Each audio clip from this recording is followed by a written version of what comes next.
Good morning. What a blessed, blessed weekend. I had so much fun yesterday with those grandbabies. I can't tell you. So I feel renewed. I feel like we've got a lot of work to do. And I think we need to write. So I can't wait. Well, we're doing it. So, hey, it's not always fun, even when you think. So, yep. I'm that guy today. I feel terrible. Did you catch it from me? I think you must have. Somebody sent it over the phone or something. So, yeah. Well, let's say hello to Kurt more. You know, Was it? Hope everybody had a nice celebration weekend of Christ being King and raising from the dead. There you go.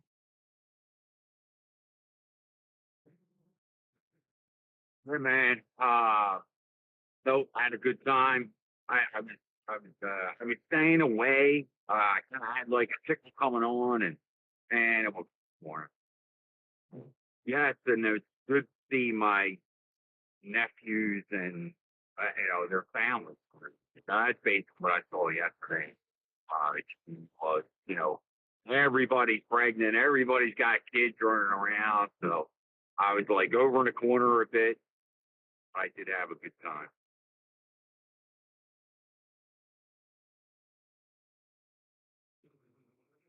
Well, oh, hey, a couple of things I want to get out here. One thing, Wake Up New Jersey. Now, Wake Up's done a great job in the community and getting this 21 county coalition. And the guy's really put a lot of dedication to it, and he's making things, and I look at the exposure that he's getting. He's even got Cory Booker following him now. So like they must be besties in the background or something. But I thought that was quite hilarious. Getting recognized in the community, and hey, things he's doing and the promoting here. Hey, it's giving him a voice in New Jersey. He's done well. He's done really well. So I just wanted to point that fact out. I think that's an excellent example of hey, what you can do, the consistency, right? It's all about being there. Is somebody that you can rely on to give you the right information, and Jeannie, that's kind of why we're delving into the project that we're doing, right? If we didn't think we would be impactful, this project in the background, and this isn't just an X thing or just an online thing. Think, Jeannie, I had an epiphany morning when I woke up. Like, how are we going to take this from the tech platform, right? We need to take it from here, and we need to expose it into our local. And, I have to tell you, Jeannie, I'm going to go back and I'm going to make sure that I go back and make all the contacts that I had with every one of those whale seminars I did across the state, right? I probably did, I guess, about seven or eight. And there was such an outcry to what we were bringing. And again, it doesn't matter whether you were Democratic, Republican, Independent. most of these people's jaw was on the floor. Now, unfortunately, look, I had to be the conservative to go up there and be that guy. A lot of the naysayers when I went in and did these seminars, they were saying, "Oh, it felt too political." Well, I'm sorry, I did the best I could to keep it neutral, but when your administration, your Democrats are flying around with do nothing jobs inside the state, they think this is a good idea. They have the state assembly captured, the Senate captured, the governor captured. It's just like we have no right, truly American act truth. What? Why? What? Why are we going to do? I think that if we go back and we introduce it to the people in church, I think we introduce it to your Republicans, Democrats, included. And most of my commissioners are working with I think it's a 5-2 on the county board here in Gloucester County. But hey, I want to pressure them into having to listen to it. If they're not willing to listen to it, then we're going to get the same game. We better step our game up. I guess that's a hey, before we go to you, Herb, maybe I can say hello to Julie. Julie, how you doing this morning? Happy Monday. I hope your Easter was a great weekend. And I'm Yeah, we had a great weekend. I'm just at work today, but we had a good weekend. Yeah, I know it's all right with lots of family and good food and just being together. It was really, actually, really nice. So, yeah. Anyway, how's everybody else doing? how we're doing. Obviously, I want to talk about the airman that was rescued in Iraq. I want to talk about some of the narrative. People are in the background. And, there's a recession coming. And, look at the goods. And, 18% of the goods, not only oil is going through the strait, it's a logistics nightmare out there. We're headed towards a recession, which I can't believe that. Maybe some of the indicators, I think the market is swayed right now. I really do. I think there's a lot of people bouncing in and out and swaying that market. There's an awful influx out of Bitcoin to the market, out of the market, back to Bitcoin, silver, gold. I see the price being manipulated on the amount of people that are joining in. I don't know. I don't think gold is going anywhere. I mean, anyway, let's not get into weeds. Maybe we can say hello. Okay, Jeannie, do you want to add something before we go to Herb? And thank Herb for being patient. Go ahead, Jeannie. Yeah, just really quick. I wanted to give you a story about yesterday what happened after the Easter service. We were in the little playground that we have at church. And I was talking to the kids who I thought had gone woke, right? And they can't believe I voted for Trump and blah blah blah blah blah. And I said something to my husband and son-in-law. We're talking about the mortgages and how the housing is just insane because it's so over the assessed value. And my husband said something to the effect of, it used to be your house was worth what it was assessed at plus 7% for the realtors. Bada bing, bada boom. And now it is just a hot mess. And so I said, well, our economy is going to change. And the kids looked at me and they said, what do you mean? And I said, well, now that we've taken Lloyd's of London out, and they're looking at me like, very like, what are you talking about? And I said, we took Lloyd's of London out. We're bringing back industry. We are going to build new. And they both looked at me and I said, we're going to be hitting an all time high from an economic standpoint. And Haley, my daughter, man, she's a civil engineer and she's just like up, up my butt all the time. She says, where are you hearing this? I said, "Oh, I listen to these ladies that do a great job of explaining and educating, and they've been tracking the British and the banking systems since Kennedy's term. And man, they're insightful. Our real enemy is Britain." And they both, all of them, were just looking at me like I could tell their wheels were turning, and they're like, "Oh, we got to go research this." Mhm. And that was like, Good tactic. Good tactic. hallelujah. They're gonna see. They're going to see what we've been working on all this time. They really are. And then they're gonna go, "Oh, now I get it." So I'm not worried about midterms. I'm not worried about politics. I'm not worried about anything. Because if our kids are starting to wake up and get it, watch out. Well, I hope you're right. I think my kids are just looking to, hey, make their way in this world. Um, there's a lot against them, tell you. Um, uh, and I'm glad my two boys, grew up in a self-employed house, made a difference for the way they think about money. So hey, let's say hello to Herb. And then I did put a Papa Carol space there yesterday in the pill.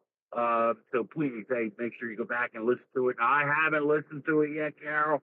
So I'll do my best to get it done today. So good stuff though. Good, Herb. How you doing this morning? Yeah, yeah, just doing good. Genius said it, quite wise, wisely, so to speak. Very good. Sorry. Um, yeah, just fighting, the Swedish system, so to speak. But sorry for my, throat, but the Swedes are kind of waking up, so to speak. So that is, I assume, quite good. You know, the corruption in Sweden, yada yada, how it works, but it's quite amazing what's happening in Sweden also. I think people are starting to wake up, to we have to fight, the society and counties and whatever, doesn't matter. But it's really important because because I can see it, uh, they are trying to, drain us, so to speak, in Sweden. So but I'm trying my best actually, just fishing and just being a useful idiot engineer in this stupidity. Sorry, but we have to wake up. This is serious stuff. I know. No, it's stupidity. Herb, you're right. Stupidity. Absolutely. Yeah, but that's the problem. That the stupidity is the problem, the issue. They are trying to make us stupid, and that's what we're fighting for. And that's the evil enemy, so to speak. We can talk about science, whatever, it doesn't matter. Stupidity is the worst enemy. As we speak. Herb, it even goes back farther than that. And it even goes back to when I was in school. We were promised a future in corporate when I was growing up, right? You had to go to college. You had to be very specific. I mean, I was 18, 19 years old. I had no idea in the hell what I wanted to do, but I was forced to pick one. I think a lot of kids in our position at Gen X was forced to pick one. I don't think that they bred entrepreneurial in my time. Not like they're today. When you think about entrepreneurial, you look at the way that some of the gaming industry, some of these kids rose to the top and started making businesses out of this. You can see it in the crypto market. You can see it in there's a lot of ingenuity and a lot of smart people. I want to, I think when I was growing up, hey man, you had to be very specific. You were either going to be in a trade, you were going to go to school, and it wasn't promoted to learn a couple of different subjects. Now I think these kids today, I don't think they're as stupid as we're taking them at the face value. I think that some of these kids are way ahead of us, right? They already understand the skills that they need to accomplish things in the world, whether it be a technical end. I see some of the kids starting to take control of the trades. I see, my kid's been a leader. He's been trying to get people out of his school, actual physical jobs, and they be working under him. I mean, here's a guy in the same school, but here he's a foreman on an electrical job, $110 million job, and now he's kind of spreading it around to these other kids like, you guys got to wake up. So, I'm going to take a little credit there with the ingenuity, knowing that, hey, what the kid's doing in the background is he's gaining his workforce. If this kid comes in to say, he's got, he's 24, 20, 25, going to be 26. My God. Anyway, when you look at the background of it, and hey, he's developing his own network of trade. Is what he's doing. He wants to open up a remodel company. He wants to get his electrical license. He wants to keep working. So, it's I'm floored. By the way, I'm blessed to be honest with you. Herb. In this day and age, I got two kids that aren't screwed up on opiates and drinking and all this other shit, and they're really not. I couldn't be any prouder as a parent. Yeah, Herb. Yeah, the awakening, so to speak, when it comes to Swedish society, it's quite horrifying when it comes to, politics in Sweden. It's not okay. I mean, the so-called inhumanism is so bizarre in Sweden, actually. It's not okay. I mean, we have to, take care, realize that we're actually human beings. And what they're actually doing in Sweden is, taking away that because, as said, stupidity. Sorry to say, but it's so sad in Sweden and Finland also because I listen to Finnish bases and I talk to them, and they yell at me because people do not want to talk about the elephant in the room, so to speak, and that is the enemy, so to speak, in my point of view. We have to be humans as human beings, and that's the most important. Evil is fun. Sorry to say it. I know it sounds horrifying. That is how it works nowadays. So stupidity. But you know what I see? I see these kids that are, number one, educated in their health. Honest to God, my kids have totally changed the way they eat. They don't stop at Popeyes nearly as much, or Chick-fil-A, or Burger King, or whatever. They you know what, they've realized, like, hey, there's chemicals in these foods. They now, because we have taken it out, now they can taste it out there. I think their sense of taste has really, even my future daughter-in-law, she totally changed.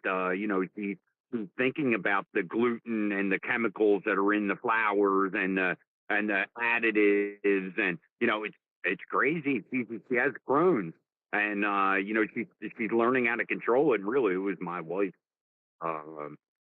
really setting it down to, hey, taking advice from people like Carol and all the holistic ends.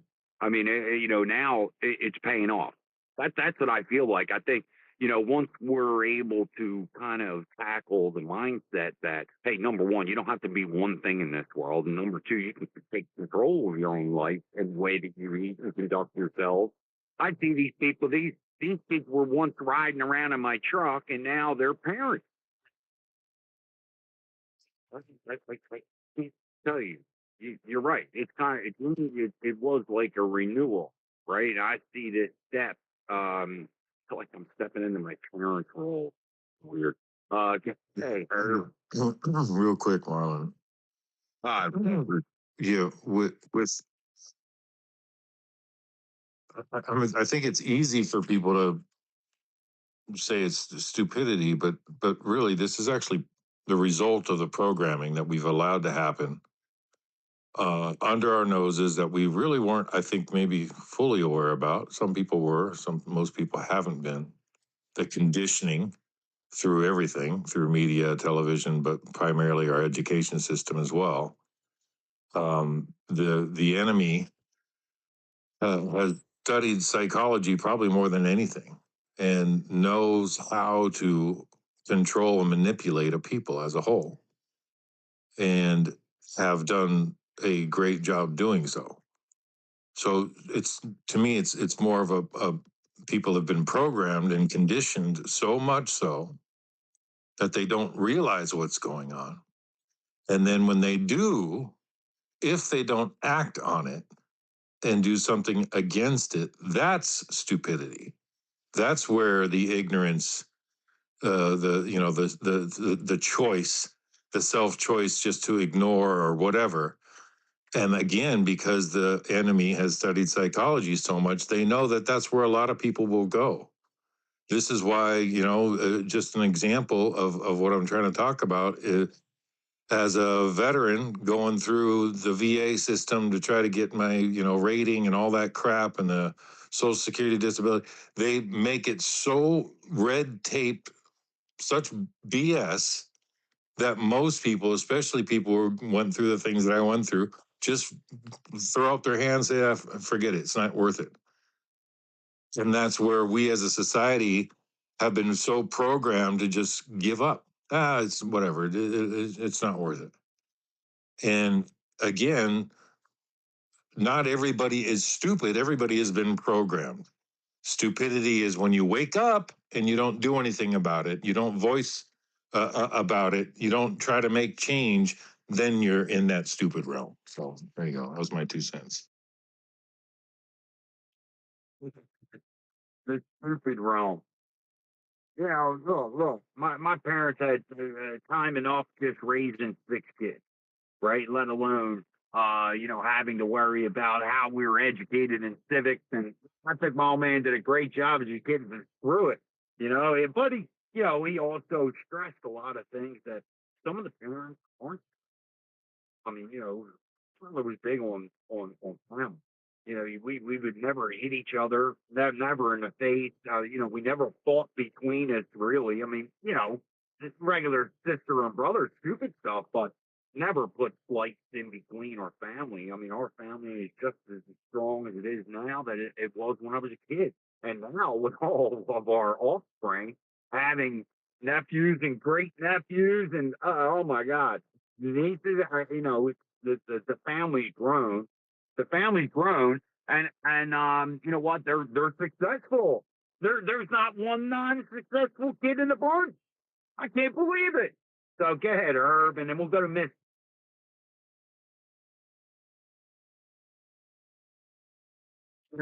Just want to fill in a said truth, because the truth is upon us, so to speak, also, because I think it's quite intriguing, because how psychological it works actually, because we have to realize that that history is a big lie.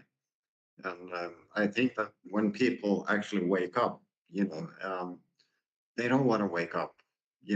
I see. I understand my point, because everything is a big freaking lie. I have to use good words. Sorry, but and that's the issue, I think, because as you said, we're programmed, and it's been generations of programming, and it's hard to to swallow it, I assume. I What's think some happening? people are, Herb. You say the programming, and no shit, man. You're right. Ever since we were kids, the way that kind of our schools put us down, I was just a statistic in that school system. That's all I was. My mother always said I passed by the skin of my teeth. But you know what? I had jobs. I had an exposure that most people didn't. But I think today people aren't inclined to just do one thing anymore. I think there's some hustling people out there, hey, you got to make your own stake in this world. I think that, again, my man, yeah, he had to work so much just to keep his head above water. He didn't really have time. And I'll tell you what, right now, kids today, they're footing bills just like I am. It's insane to see it, but they're making it. So hey, it was scary when I stepped out. It's scary for those younger kids now. That's why hey, they can't experience this with the first downfall and something moving out or failing at something. They need to have failure throughout their lives. And if you show them failure, they'll learn a lot more. Well, Marlon, the truth is right in front of us. And the fact that they call it history, his story versus past facts, it's right in our face. History is completely BS for the most part. The victor writes the story, right? It's a story. It's not fact, it's stories.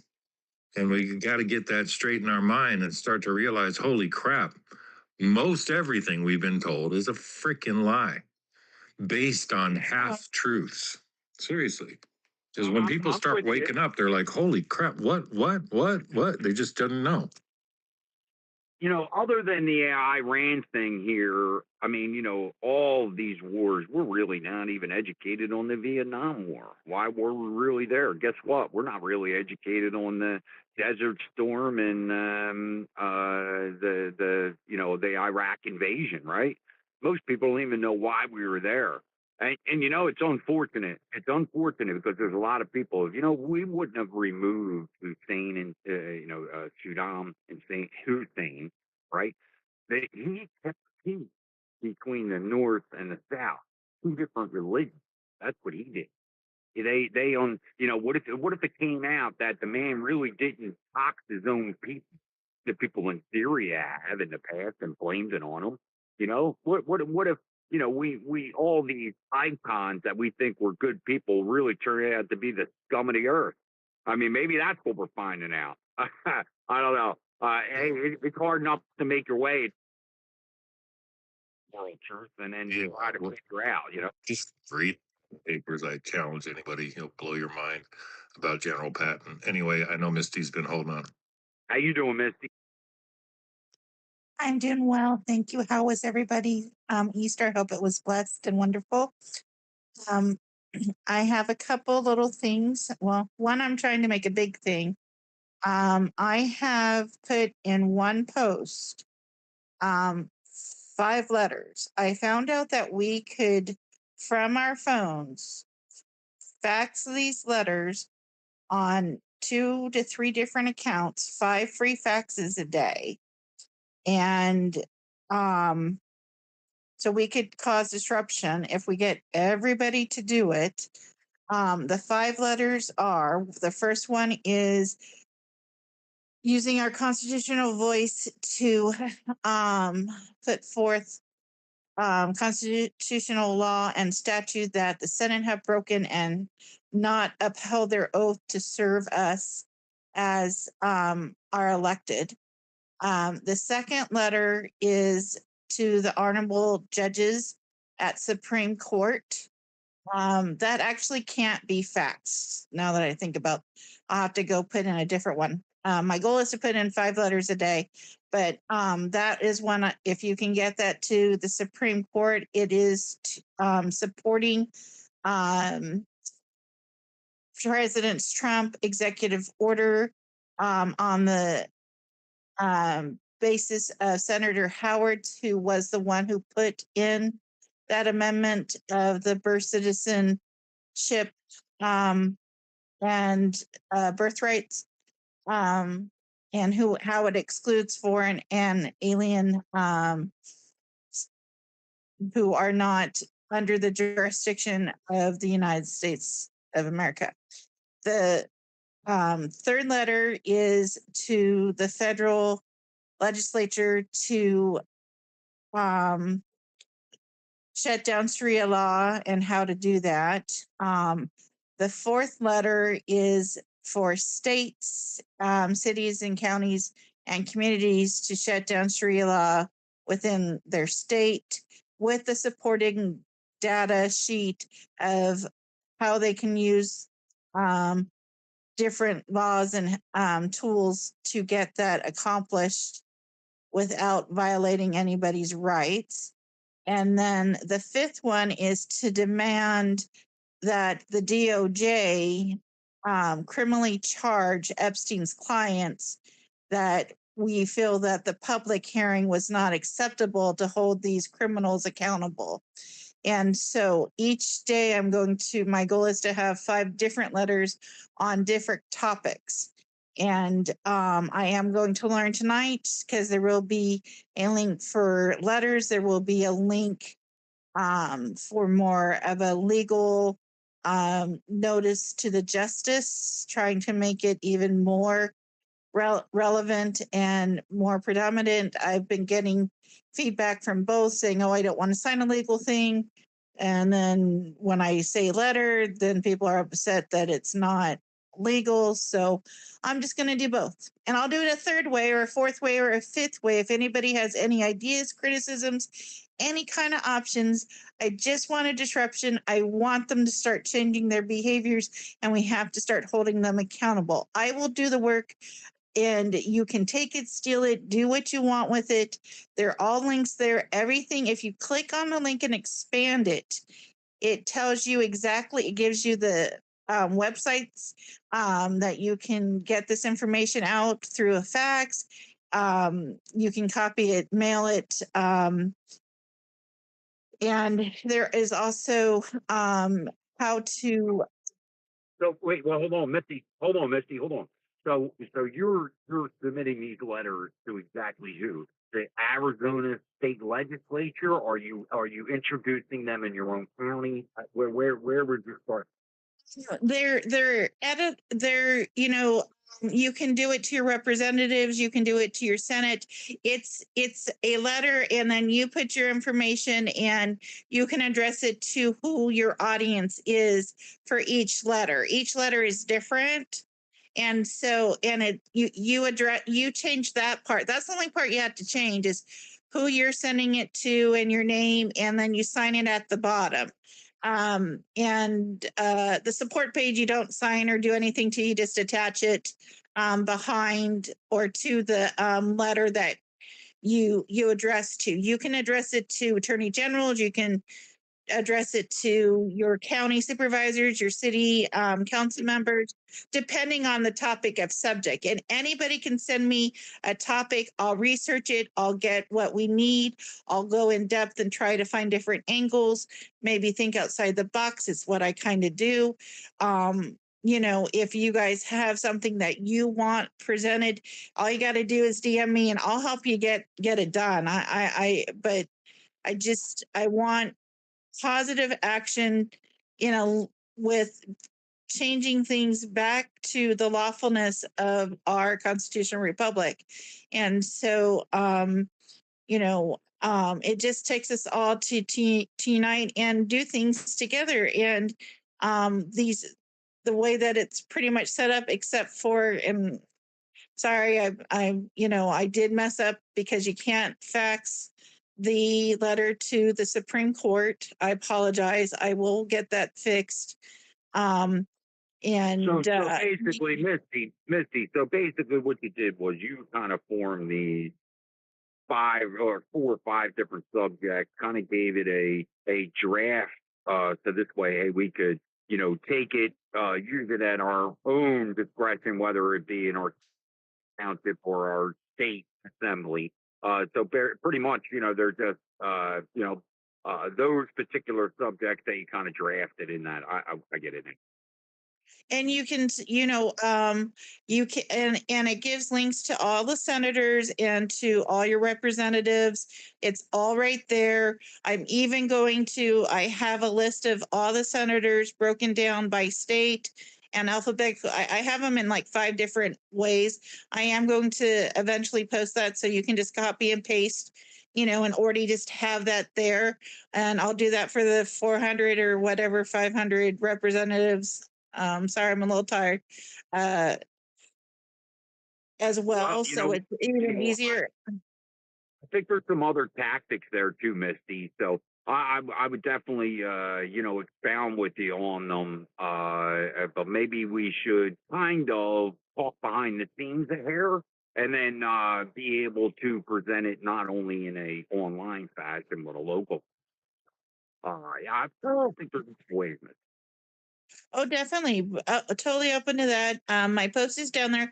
And then also, guys, there is Arizona Supreme Court. There was a petition to challenge one of the Rhino primary election candidates who is a multi-state convicted felon who failed to uphold due process of law to restore his rights in Arizona to be a registered voter. And so they're challenging his legitimacy due to his failure to comply to the Arizona statute of law. It's virtual. It's on Friday, April 10th at 1 p.m. I've never seen one, Supreme Court hearing in federal or state. And they're using a virtual thing. Everything is in the post. You just have to click on it, extend both of those posts, and you have all the information you need, all the links you need, the keys, the everything you need to get into the virtual showing of this Arizona Supreme Court case, and the other one with the letters. You just click on it, it'll show you all the links. Everything is there in the one post. You just have to extend it.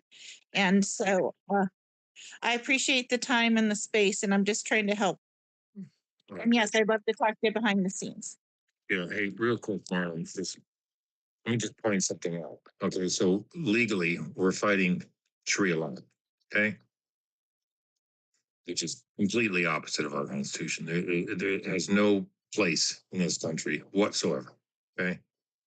And, you know, instead of going That's not after, what we think. no, That's but not I what- think, so hold on. Think about this for a minute. There are thousands of people that are following Islam that are in office right now in local, state, and federal all over our country. Now, just think about this for a minute. How many Americans have gone into a Islamic country and ran for office? Name me one.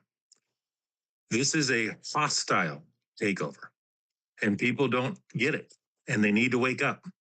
This has nothing against people personally. This is an ideology that will not work with this country and wants to take it over and are succeeding right now.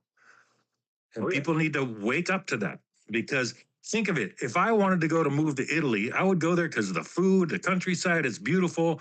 The last thing on my mind would be to run for office. Think about that. Why are there people running for office and winning? You guys got to wake up. I'm sorry, you do. No, I'm with you. I get it. It really comes down to the fact of, hey, they really manipulated the electorate.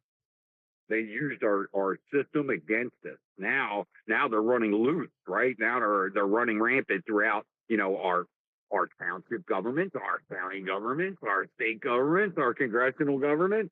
They open the floodgates here, right? And especially like ushering in two socialists into the Northeast, New York mayor and my governor, Michael Shirley. Oh, look at a piece of crap in Virginia that just did a law, passed a law totally against the Constitution, the Second Amendment.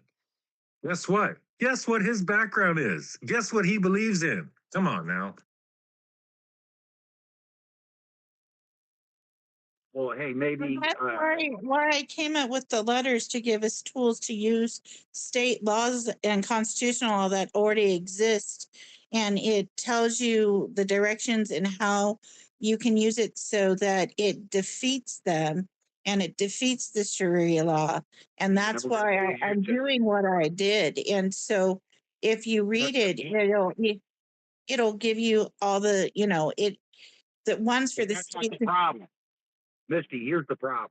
The problem is you may have exactly what we need to be showing and submitting our evidence to our state legislature. You absolutely have it. The thing that you don't have is the participation for people to go up there and stand up there and have 10 or 15 other residents do the same.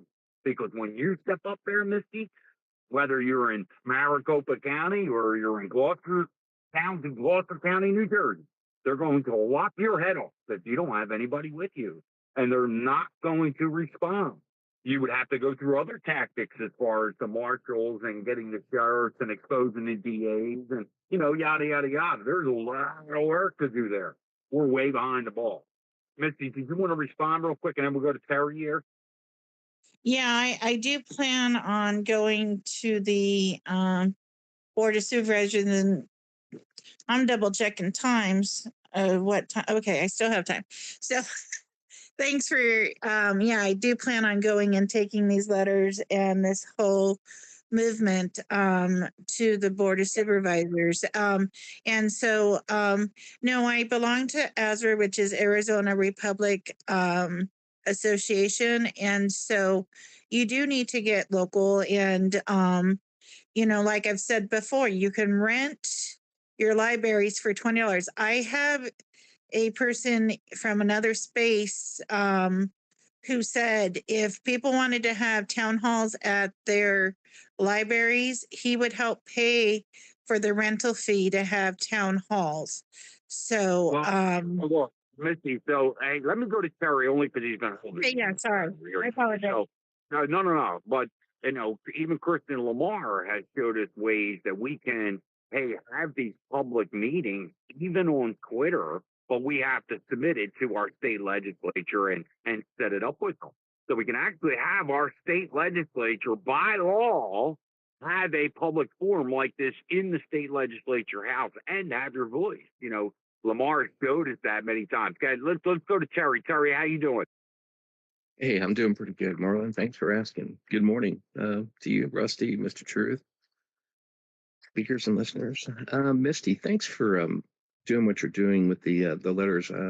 One thing that I caught that you said was you're trying to change a republic back to what it was, and that was before all the powerful lobbies and special interest groups. And I can't help but to think every time I think of Arizona, I can't help but to think of November 3rd, 2020, when Brett Baer called Arizona hours before any other network would for Joe Biden. And I'll never get that out of my brain. I'll never get that election out of my brain when everything looked like it was moving toward Trump, a big Trump win, and then all of a sudden everything stopped. It just stopped. And the reason I think it stopped is because they needed to find out how many votes Biden was behind and get it just a little bit over the line there. As to what Truth said, we can't buy land over in these Middle Eastern countries. It's just the same reason we can't buy land in China. But yet we're seeing them buying land over here, and they want to incorporate their own cities with their Sharia law. And this is a culture that wants to dominate us, and it needs to stop. We've got to figure out an answer for that. And the last thing I wanted to kind of touch on is when Truth said history, when he broke it to his story. And the reason that is so important and why we've been lied to so much on the past is it makes me think of George Orwell's book 1984, and it's quote, "He who controls the past controls the future." And a couple examples of that is Hillary's email scandal. Well, the reason she wanted her own private emails was so that she could go back and delete anything that she ordered or authorized where it wouldn't come back on her. And boy, what a hot mess that turned out to be for her. That really backfired. And the last thing is, I don't know if y'all remember back in 2016 when Trump would tweet, it would just infuriate the media because the media is so used to taking on politicians' words, massaging it, and then telling the public what he said. And it just angered them every time Trump did that because he just totally bypassed the media. It was like he shot a mortar way up in the air, bypassed them, and then right to the public's ear. So those are just a few thoughts that I had. Hope everybody had a great Easter, like I said. Thanks for the mic, Marlon. And thanks for all those letters you're kicking out, Misty. I appreciate that. Hi, Terry. Thank goodness for servers and how people really don't know how the internet really works. That idiot thought destroying her device was going to destroy all the emails. And so that's another thing we'll be tackling at some point, Marlon, when we, release what we're doing in the background. But how secure would you feel if you could have access to the server that has all your information, including emails, and wipe it anytime you want to? Not to, excuse people doing bad things, because that's one of the criterion. Like if you're caught doing anything wrong, you're done. But anyway, the fact that all of our information is out there and we have no control over it, that's a whole nother topic. But all right, go ahead. Well, that's part of the whole journey here. That's what makes this whole thing relevant. If you know what, if we didn't have that protection behind us, what we're about to try and achieve of putting this illustration out, we would be suppressed, right? We can't be suppressed, and we own every bit of it. You know what? Before we go on to Jeannie, and then we'll go back to you, Misty. Rusty, do you have a mic there? I see your mic wide open, but I just wanted to make sure you had a mic. I do. I was showing it as muted, but Oh, no, it's fine now. But hey, I just wanted to make sure you can. Appreciate you coming up and giving me a hand here, Rusty. Could do without you. good morning. Well, good morning, and I'm sick. Hope you all know that today. Anyway, let's go to Jeannie. Now, Jeannie, we're talking about producing content, right? And if you guys look the fine print of every one of these services, okay, whether it be GoDaddy or bazillion different generators here, if you actually look at little fine print, they own everything. If we came out with a story that was, say, anonymous, and we had valuable evidence that's going to be released, but yet the mainstream media is AWS and all the control that they have over that speech there, well, now they can control it with one swift letter, phone call. AWS would shut you off. Your cloud is now down. We're talking about having a redundancy of servers, and just like he said, you own every stitch of it. So yeah, this is coming out in the future, and all of these things are really encompassing, us fighting back that corporate, right? We're just not going to agree with corporate. We're not testing anybody's permission. We're not talking to Congress to say, are we allowed to do this? Why are we asking permission? I don't get it. Jean, go ahead, and we're going to 100%. This is a very, very critical conversation that we're having, because we can't wait any longer. The Sharia law thing is absolutely true. And so when we are all in spaces and you hear people talking about, oh, they're supporting the Jews or whatever, you have to bring them back to the beginning of all history. Jacob, Isaac, Abraham, Ishmael, that is the issue. People have got to understand what the Bible is saying. Um, we we really got to start correcting them and saying the Jewish people are not the issue. The issue is Islam, Ishmael, period. End of story. And they are in every county in this country, and they are taking over.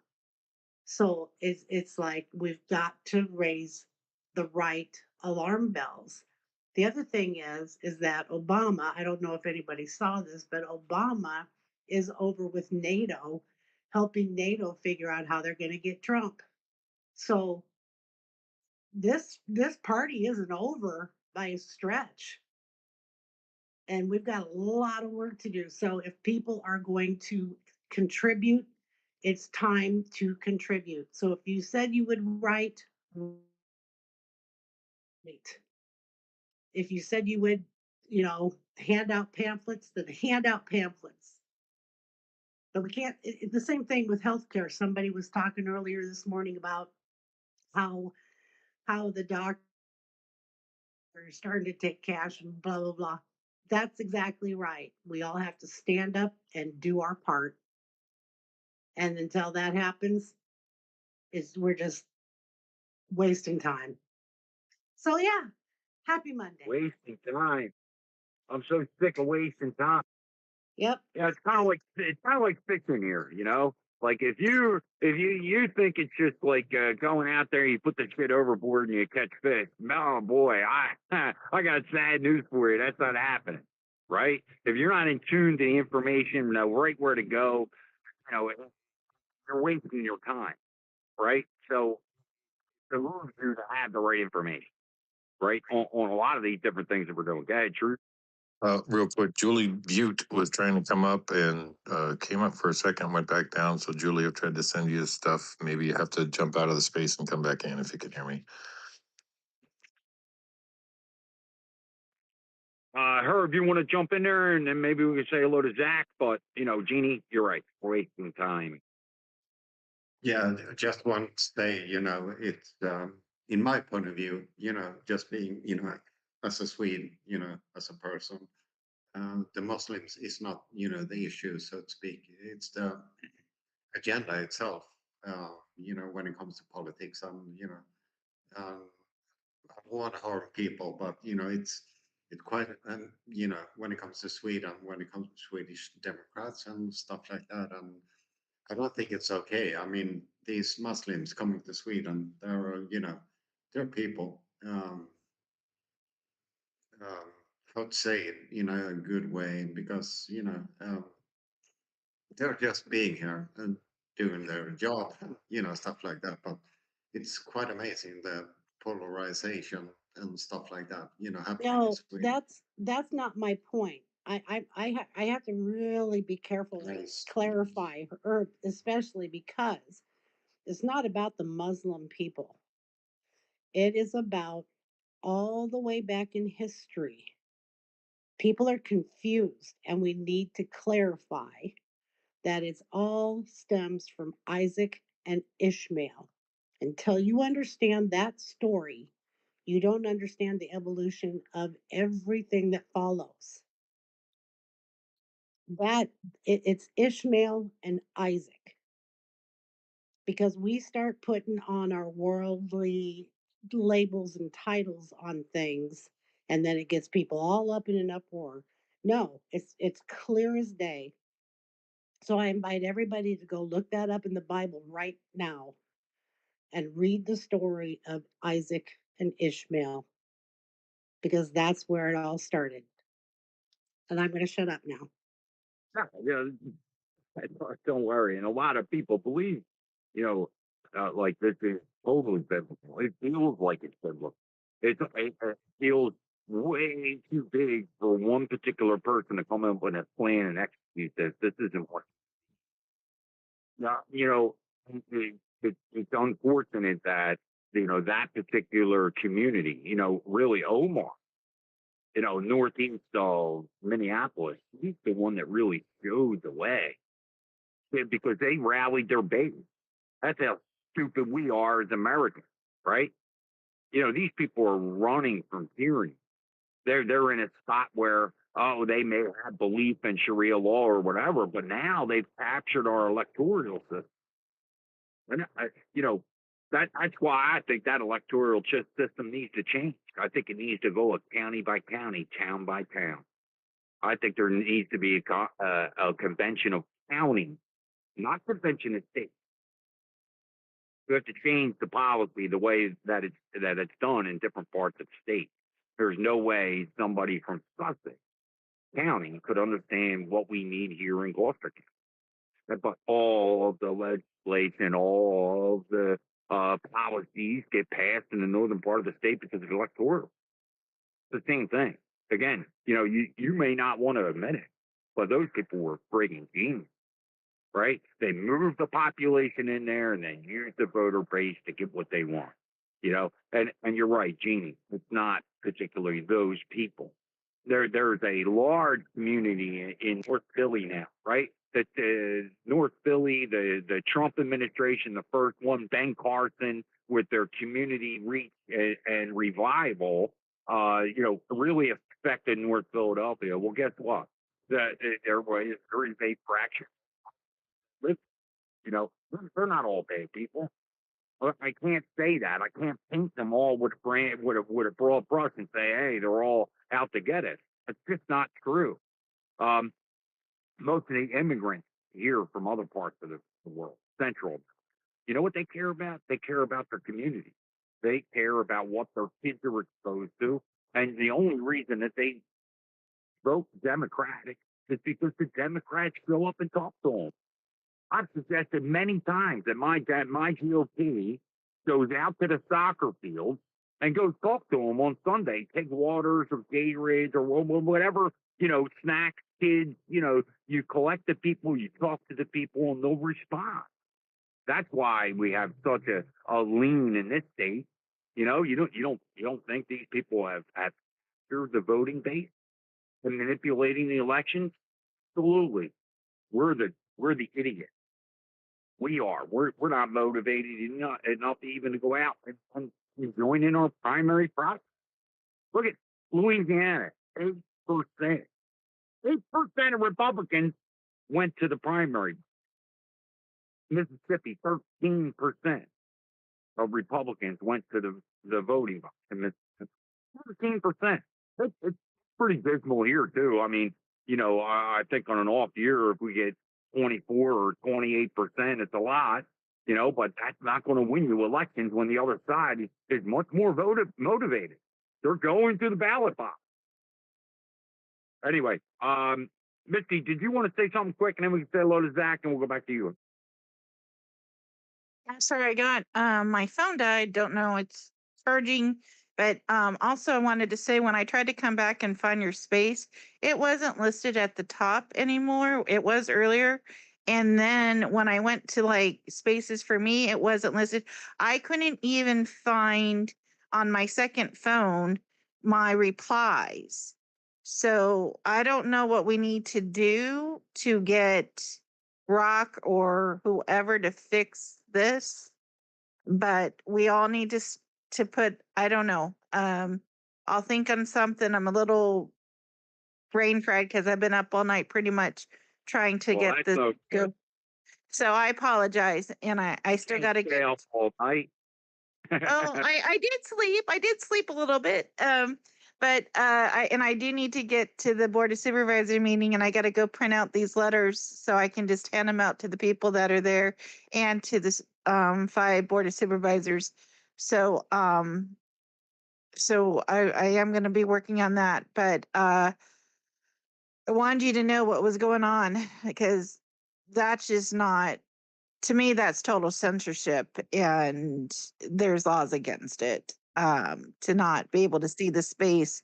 And I know I follow you, and I don't know why it didn't show up in my space things. And then to not even see the post that I posted in the little purple peel, I could see other posts that I had replied to, because I even went there trying to find your space. I was just trying to get back to the space, and I couldn't do that. Rusty this is why it's important to repost the spaces, guys, because Rusty did a repost and that popped up in my feed. So this is why you need to do this, so people can find the spaces. And so you're like, oh, people know about it. No, it doesn't give, you have to repost it so that people can find the links to get into the space, and the space can grow. And because Marlon's truly trying to come up with change. Marlon, DM me. I'm going to be busy for a little bit, but I'm going to DM you my phone number. Call me later. I am there.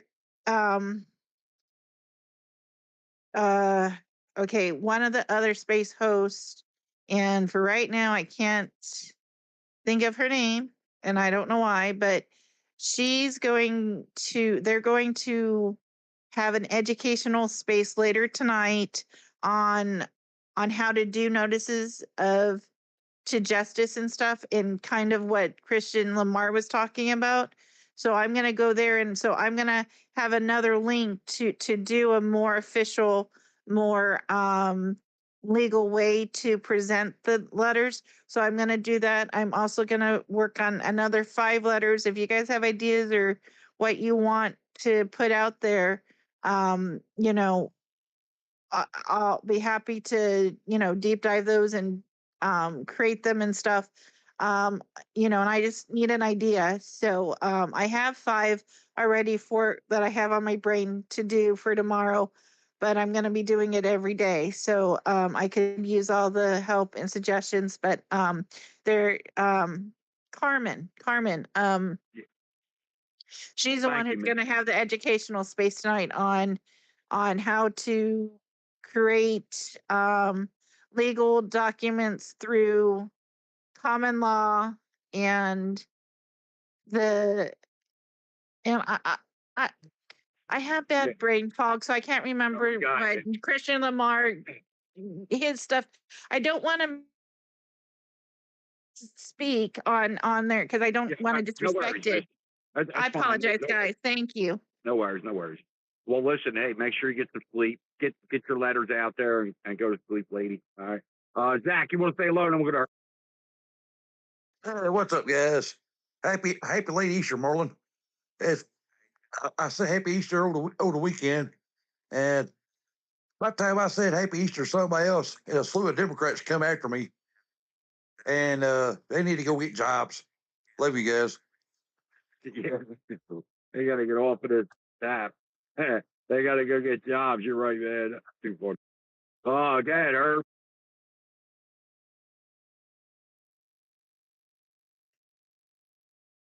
Yeah, I just want to say, how it works in Sweden again, but, we have to, hate some kind of people, and it's so absurd in some kind of way. And it's, yeah, the society in general when it comes to Sweden and Finland, because I listen to Finland's basis also, and, it's quite amazing. I mean, as a human being, as me, when I talk in Finnish basis, they laughed and, they tried to mock me and everything else. And I just try to explain, how, the society works, and it's quite depressing in my point of view.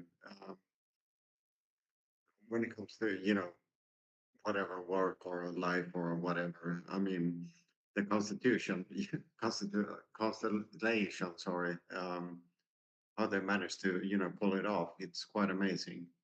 And it's, for me, it's so disturbing because as Malmö, as a, the third biggest city in Sweden, it's really nice actually, but the people are just hatred, and that's how it works in Sweden actually, hatred.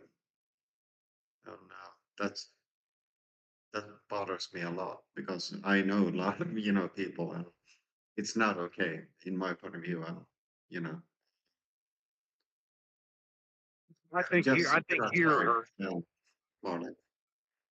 I think here, Herb. The problem is we've forgotten that that Constitution that we all go back and reference to. It's a cause and effect document. Something happens, they have the penalty in there. They have the fix in there. We're just not abiding.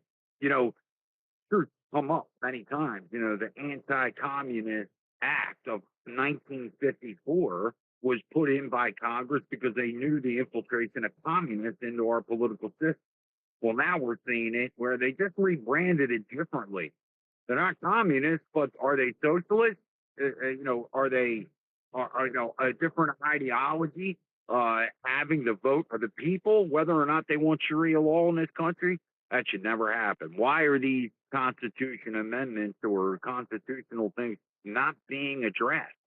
I think that's more of it. Is there a waiver somewhere? Some president came along and said, "Oh no, we can deprive communists in power." Well, you watched it, right? Well, Dami's a communist. Mikey Sherrill's a communist. We just ushered it in here to the Northeast. Do you know what control that they have now? Do you know the control over the ports in New York and New Jersey? Do you understand what they really, they're instituting every bit of corporate. You can see it in their green energy policy. You can see it in, the governor's moves in Virginia. I don't know that New Jersey's going to abide right along with it, but guess what? We don't have much of a fight. 54-27, Democrats over Republicans in our state assembly. What do we do then? Oh no, we're out of options. Heard? Yeah, that so-called green energy is quite, interesting also. It's when it comes to, workplaces and stuff like that, we have to realize that, the phony, so to speak, when it comes to workplaces and, green energy and stuff like that. But, you come to a conclusion at some point that you realize, that we have to fight for, as you said, the US best, Sweden best. I mean, our neighbors, the company that's, right behind me can, produce the same article, or, at the, for some money more, but, this stupidity has to end in some. I'm sorry, I'm, blabbing your way, Martin, but, you know, I think people are starting to realize, the, idiocracy in this, how, everything works nowadays, and it's not okay. When it comes, as I said, workplace, we can buy the same, stuff, make the better, I don't know. I'm just tired, Marlin. Well, hey, There's we've seen the Swedish farmers get pissed off and go coat City Hall with manure and everything else. There are lots of signs across the world that hey, not everybody's agreeing with what's going on. That's what we see over in our news about Sweden. Terry, did you want to add something? Yeah, just a couple of little thoughts. Herb's talking about, Switzerland and all that. What, I used to live in Germany back in the 60s, and it was like a storybook because it's its own culture. And then we'd go visit France, and it was its own culture. And it's so precious, and once you lose it, you can't get it back. And then I want to pivot to another point. We talk about the Democrat Party. It's not the same Democrat Party of even Bill Clinton. Just take the crat part out and replace it with socialist or communist, and that's pretty close to what they are. And the thing that where they align with the real hardliners, the Sharias, the Muslim, is they both have the same goal. In order to recreate the country in the manner that they feel it should be run, they're going to have to destroy the foundation of our country first. It's kind of like boot camp, how they break down a recruit to make him conform, and that's pretty much what they've got going on. And then to tie back to what Jeannie said about going back to Isaac and Ishmael, we kind of just replace those two words with Iran and Israel. Israel, Iran, because if you think about it, Iran, the reason they're not wanting to negotiate is because these mullahs, they want to take Israel out. Period. Even though they're not a border country, they have the three fingers. They have the Hezbollah in Lebanon. They have the Houthis in Yemen, and they have Hamas in Gaza. And they're using those three fingers to hurt Israel. And so that was just a few thoughts that I had. And I'm sorry you're not feeling well, Marlon. Hopefully it goes away pretty quickly. Oh, I feel terrible. I'm sad to say, Doc. Well, again, I think again we've swallowed it. Generation X has lived through this, right? Like people coming out of the late '60s, early '70s, growing up in the late '70s and '80s. We watched it, man, and now we see it like it blossomed in America, and our government let it happen because they kind of got on this kick. Oh, we can't turn anybody away, or we can't hurt anybody's feelings, and all this other shit that we got to put up with, the conditioning to get us to this point. You know, again, look, I'm not against anybody who wants to practice their ways of each other, and what happens in somebody's house is their own business. But to promote this, you know, watch our government give the trans the loudest voice in America, because that's what they did, right? They gave them a loud voice. 0.003% of our population at one time in the Biden administration had the loudest voice in this country. How many kids have been ruined, especially in Jersey? Let's talk about this Jersey, right? Jersey, they can go to their guidance counselor when they're 15 years old. The guidance counselor can hide it from their parents. They can get a sex change via John Q. Taxpayer. All they have to do is go talk to their guidance counselor, and they're legally allowed to hide it from his parents. You know, I just there's just so many ridiculous, stupid things, Herb. Right? I don't think it's stupid. I think it's ignorant. That's the problem. We're supposed to be an educated voting base. We are not. Herb, you want to- New person up here, thankful grace, by the way. Yeah, I still thankful come up. Okay, Herb, you want to respond real quick, and then we'll go to thanks. Yeah, I just want to say it's horrifying when it comes to, I'm sorry to say, 9/11, for example, you know, how far they can actually go, these psychopaths, and that's what we're actually dealing with. You know, I can see it in Sweden also. It's these greedy, psychopaths. Sorry for my language, but um, they're so inhumane. They don't care. And you know what's happening in the U.S. and all the false flag operations. We have to be honest. How disturbing. I think that's the way we can wake up, so to speak, Molly. Well, I It's think, us as Americans, Herb, I think maybe everybody around the world should have the same notion is stop buying in their stores. Stop, forcing the products down your throat. Look, I know it's convenient, but you can dial it up. Anything you want, the Amazon can be in your house in hours. I mean, this is really hard to compete with. You're talking about people that are lazy, number one, because Americans are lazy. I'm not saying every one of them, but damn, a large percentage of them. Hey, we could call Amazon. Amazon will be here tomorrow. Now, there's some useful points to it, but we're buying in the stores. We're walking into Target. We're working Harbor Freight. Harbor Freight is owned by the CCP. Do you guys understand that? They have, what? I think they have 2,200 stores across America. All we're doing is feeding the enemy. We're buying their souls. We're buying their air generators, buying the feed. You're buying all kinds of things because guess what? They've introduced it where it's the cheapest number. Hey, we'll just see the cheapest. I'm going to shop in our stores, right?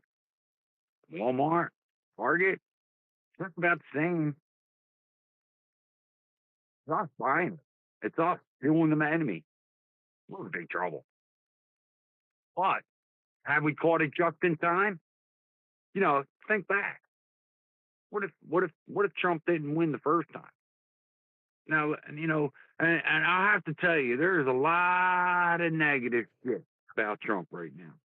I'm almost to the top of my freaking eyeballs with it. They want to talk about Trump doesn't know what he's doing, and Trump made a mistake going in Iran. Officer Gen X, I agree with this Iran thing. Okay, whether people want to agree with it or not, the terror that they shook in this country for decades. That's what they've done.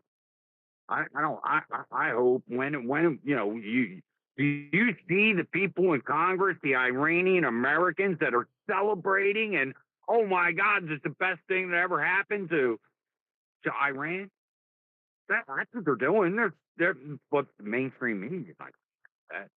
CNN, damn man, they're harboring with the terrorists. They're cheering for the regime. Oh, that head that they doesn't know what he's doing, and Trump's gonna have us in a recession, and this war's a never-ending war, and our boots are on the ground saving our aircraft, our aircraftsmen. That was I'm sorry, I'm not saying that correctly, but the one that was rescued spent 48 hours. Look at what they did to defend that guy.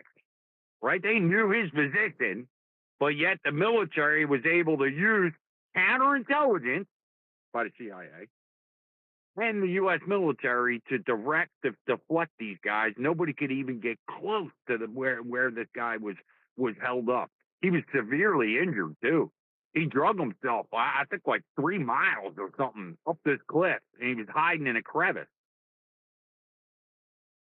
Yeah, yo, that's he did the right thing, man. They protected that guy until they can get him out of there. That's unbelievable.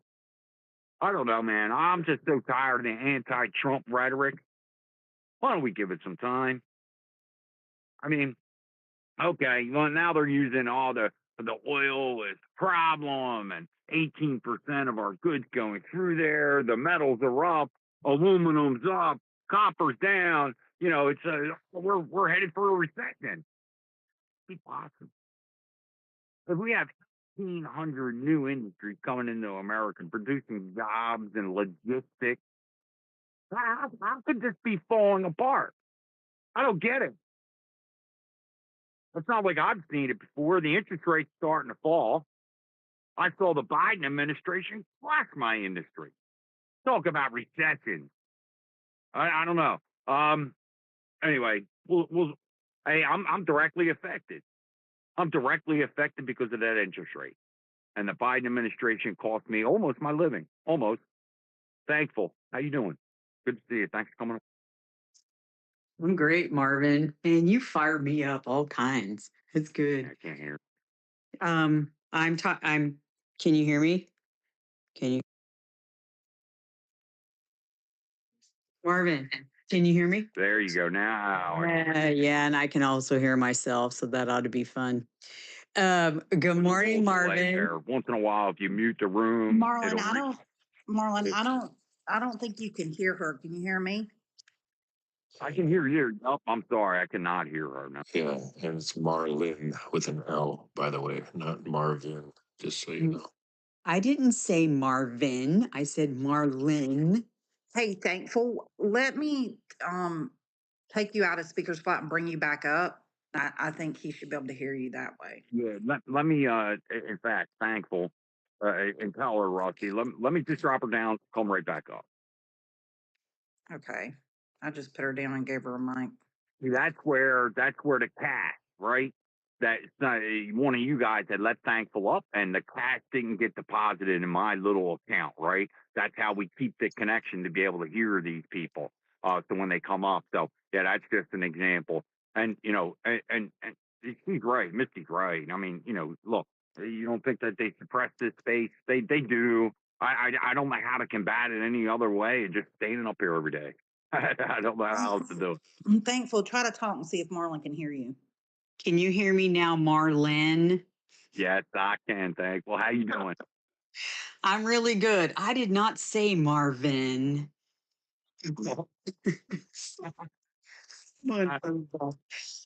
I'm good. You got me fired up, but I come that way. So I don't remember who said it earlier, but Ishmael and Isaac, that is the key. That is 100% the key. Second, I put it in the little purple pill. Demon rats, that's what they are. And constitutional Republicans is what we are. I get so tired of people talking about our democracy. Democracy is not a place where you want to live. It only takes one Looney Tune to make your world upside down. So that's why we have a constitutional republic. So it was a wonderful Resurrection Sunday, and today's Easter Monday, which means the next 50 days are the most important.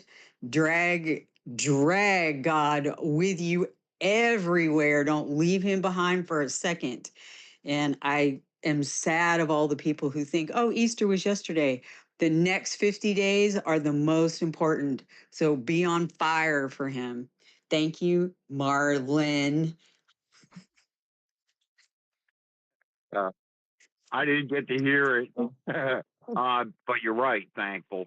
We, you know, and hey, look, I saw that in my own family yesterday, how my family's growing. Every niece and nephew, somebody's pregnant, just had a kid, some kids are on the way. God's there. Yes, he is. Hey, truth, and we'll go to Tin. Her, No, go ahead, Tim.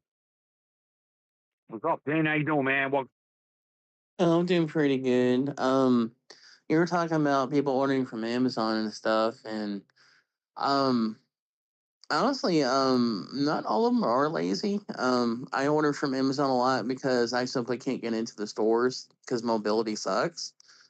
Um, but also too, one thing we have noticed in the stores because I take my mom grocery shopping a lot is people got to stop judging other people what's in their cart. I know that sounds silly, but we kind of backed off actually shopping in stores because every time I took my mom, she would bulk buy with cash, but everyone would just stare at her and make comments the moment she went to the checkout line. It got to the point it got really ridiculous.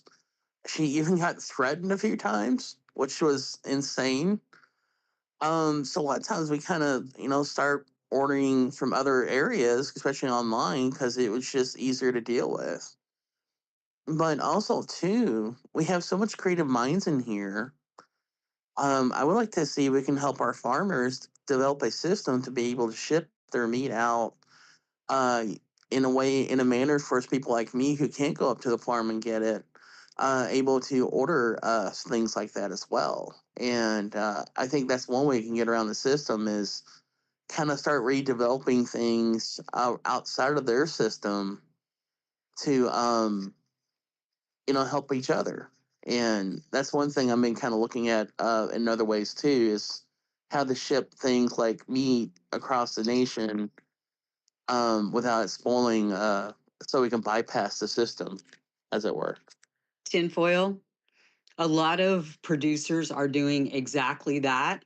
You just find the producer you want, and there's many of them in the United States that will ship directly to you in a refrigerated container. Oh, awesome! I'll check that out then.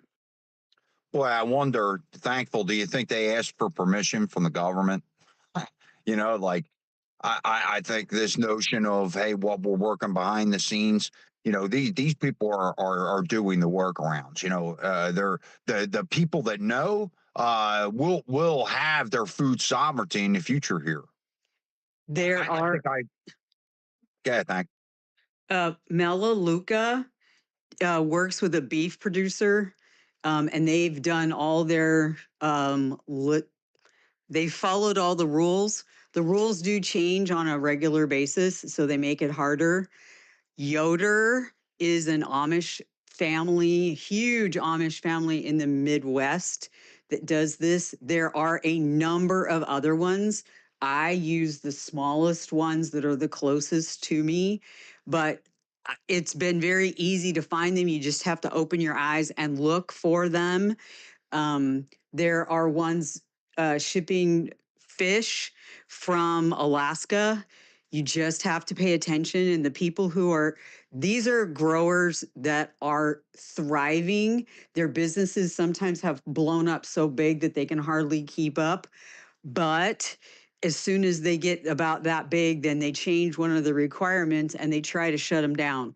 So you have to keep your eyeballs moving and head on a swivel, as you say. Garland, just FYI, the ARA is working on all of that, as you know, with both what we're doing in the beef industry as a whole to get into the stores, but a huge presence online, so that it's a lot easier and more cost effective, believe it or not, for people to buy directly from the producers, ranchers, whatever you want to call them. He is correct. ARA is amazing. yeah, she's getting it together. She's got some momentum now, and I remember my son was on this carnivore diet, and he was ordering from Moink. Moink was one of them. They would give you the choice of fish and beef, farm raised, grass fed. but again, you didn't know exactly where it was coming from. I think, now the identification thing, well, that's going to be important too. So there's some aspects that we're working on behind the scenes there, and knowing, it's American grown, American produced, American packed, American. So, Yeah, the traceability is probably the biggest thing of our program for the ARA. So, yeah, or you all see, you'll be able to track every single thing that goes to your table from birth to in your tummy. So, yeah, thankful. I'm going to hurt. One last thing, and then I'll be quiet. The growers in the Salinas Valley that all had to deal with the spinach thing, where they basically shut us down. You can trace every single thing. Taylor Farms, Church Brothers, Diorigo Brothers, Foxy Lettuce, all of that stuff. I've set in on the conferences and the food and health safety thing, and they are 100% traceable. I can almost find one of my girlfriends working inside of a Dole plant, and I know where she stands. That's how traceable it is. So I don't choose to buy any type of produce that's in plastic, but if people do choose to do that, please just know that if it's in plastic, open it, use it that day. Do not hang on to it. That's when you get the problem. It's like if you buy that salad and it's like that, open it, dispose of the plastic. I don't do it myself because I can grow it without even like blinking, but it is traceable because of that spinach thing that happened. And Salinas Valley Produce is very much on the cutting edge of all of that. Yeah, people can have confidence, but they do need to know what they're doing. Hey, if we don't think now the information that we're getting is sooner, there was a movie I watched over the weekend, and if you ever guys get a chance to watch, it's on DuPont and how vicious DuPont really was, right? And how they manipulated reports and environmentals and things that were unregulated at the time. If you guys get a chance to watch this on YouTube, Dark Water was an unbelievable told story, and I think the director did a great job in really getting it out and how DuPont really manipulated, ruined a lot of areas with pollution. It was a good story. It was just you could see how the intermingled with campaign funds and particular legislation that they need. I think it was a great lesson at the end of the day.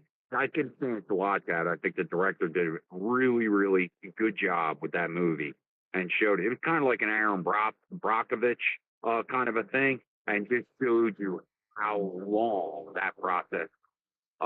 Check it out. Boyle, you want to respond? I'm going to her. Yeah, just one more thing, Marlon. I got a space topic idea for you for down the road. And that idea is how can you grow a food garden in your backyard, but protect it from the stuff they're spraying in the skies, and to protect your soil, your water, to be able to grow that garden. I think that'd be a heck of a space. I go back to Johnny Paradise. How's it growing, dude? If you don't have much space, there's companion gardening or full gardening. I saw a guy with strawberries. Although it's a little expensive to get started, but he used all these 45 Ys out of plumbing, and he put strawberries in each one of them, and it was really cool how he kind of did it in a very small, compact way, and kept it away from a lot of pests. And a lot of the times you'll have mites that will actually get on the vegetables. There's ways to combat, right? So, but yeah, Tim, I think that it goes right along with this year. I am doing a no-till gardening. I am not re-tilling my garden this year. I'm going to use the organics that are in there to enhance the plant production. We'll see.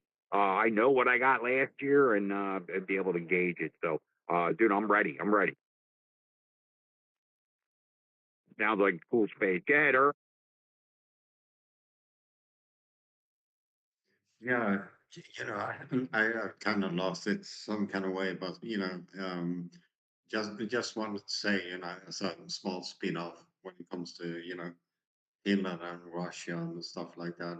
I was art student, so to speak, but it's quite interesting, the fear mongering that's going on in Sweden and Finland. So I was a hunter, so to speak, when it comes to the army. So I was in the northern space, so to speak, between Russia. But I understood, why should I hate Russia? I have no clue. But just a spin-off. Sorry, Martin, but So I've been told what? What? Oh, I've been told that North Korea is going to kill us. Russia's bad. China's bad since I've been a kid. It's not anything against the people that live in China, or it's not against anything that, hey, the Russian Orthodox Christians makes up 98% of Russia. I mean, that they're this propaganda you talk all the time. It's stupid because hey, we've digested it and just assume that this is the right story. I think maybe some of these questions will be answered too. And it'll be quite satisfying for some of the Gen X people because, this has been our conception since the beginning. We lived it, man. I remember when the terrorists were took control of that flight, 107 passengers for 13. No, I don't think, I think Gen X forgets it. I really do. I mean, I was only 9 years old when that happened. I remember that vividly. It gripped the country. Yeah, but it's quite amazing when it comes to Sweden, Finland. Everything is a big fucking lie, so to speak. Sorry for my language. When it comes to 1980s. Yeah, sorry, Herb. This man, some people just don't get it, do they? Truth. Come on. Dude, that's the fourth. That's the fourth time. I don't get it. Don't get it either. I try. Truth, I really do try. I know you do. It's just disrespect, is what it is. Just thinking that, I can say it whenever I feel like it, and it hasn't been a while, so I'll just say it this time. Come on, just stop, dude. If you're new to this space, we can tolerate the occasional shit here and there, but dropping f bombs, just stop. Just there's no reason. I swear it's on purpose. I swear to God. It is. It's just again poking the bear. Hey, oh, you said I shouldn't say this, but I'm going to say it anyway. Just stop, folks. Be adults. We all can cuss. We all get it. But there are people who have children listening to this. A lot of people put this on in their shops where they have the public coming in. So just be respectful. Well, luckily, he's got a heavy accent. I didn't actually catch it until it. But I am not an opportunist. You know what I mean? Like people really get pissed off when they get shut down. But I mean, there's proof here. I mean, I come up here and talk every day. The guy's only seen me on here for the last 4 years. I mean, dude, I want to freak out. You wonder why I lose faith sometimes. My God. Nah, I'm just kidding. I'm just kidding. Anyway, moving on. Yeah. There's lots that we always talk about in these spaces, but again, to emphasize the significance of this last weekend, historically, if you didn't know, uh, in real history, Jesus was crucified on a Friday, and it was on April 3rd. And the fact that this last week, April 3rd, happened to land on a Friday, that only happens 19 times in the next 100 years. So it was a pretty significant Easter weekend, by the way. So hopefully y'all got to enjoy it, and hopefully you did go and hear some of God's word at your local churches. it's a shame that churches get more filled during these holiday seasons, but hey, if that's what it takes, that's what it takes. I think Carol said it best, right? Any of you priesters out there, uh, everybody knows what a priester is, right? It cracks me.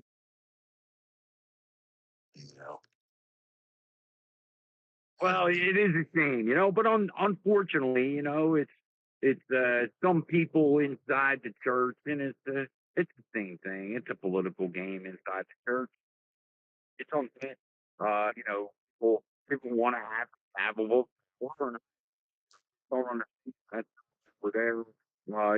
We've been turned off a couple of times in the physical building, the church, right? Well, Yeah, the church, I'm not a Catholic, right? I was raised Catholic. My mother just about flipped out when I told her that I was going to be married in an Episcopal church.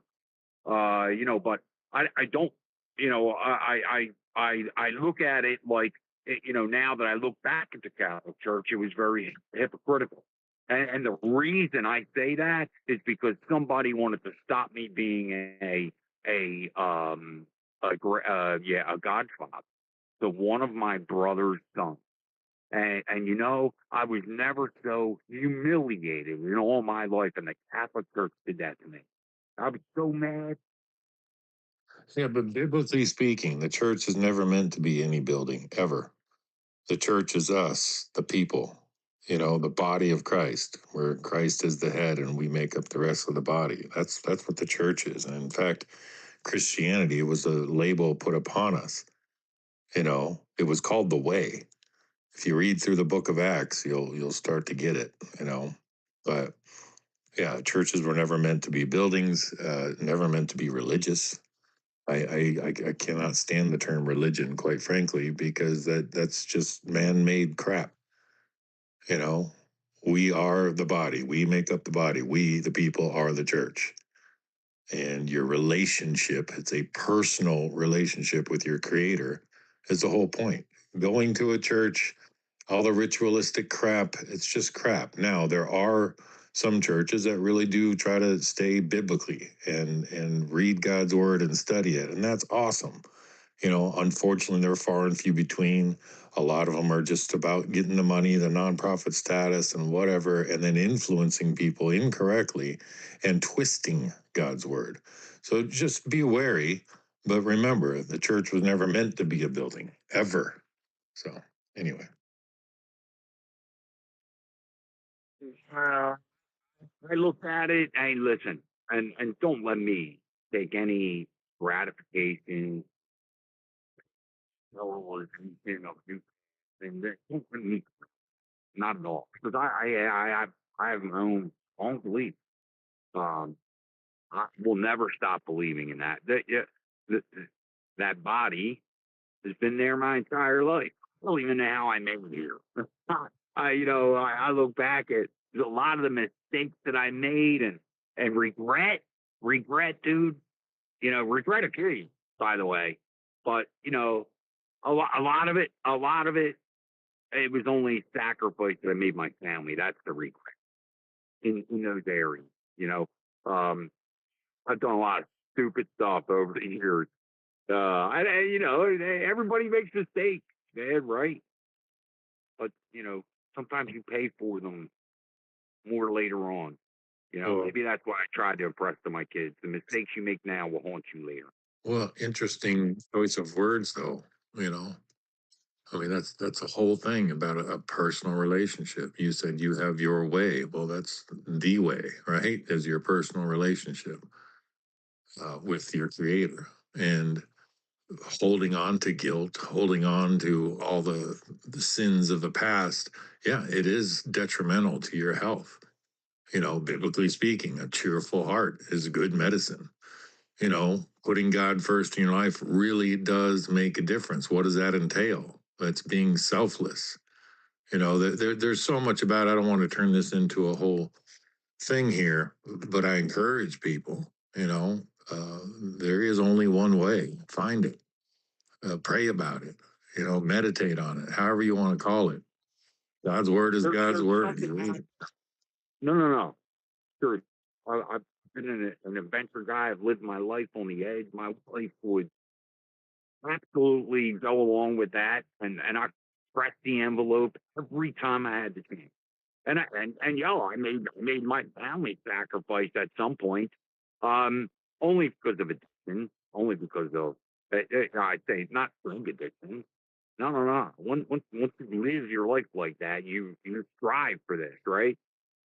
You know, I I I look at it. I look at it like, hey, I'm running out of time. For when I wake up every day, I feel like I'm I'm I'm losing. Like, hey, man, I want to. I need to get to the place where I'm going for. That's fine. I mean, it's just, again, people can call you religious or whatever. And it's just silliness. But again, that's part of the programming, right?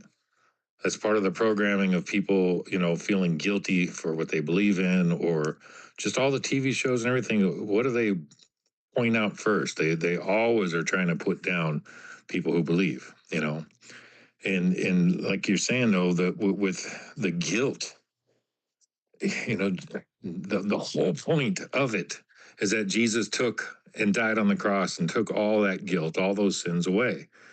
And in Matthew, in chapter 11 and in verse 28, this is Jesus talking to his disciples, and he says, "Come to me, all who are labor or heavy laden, and I will give you rest.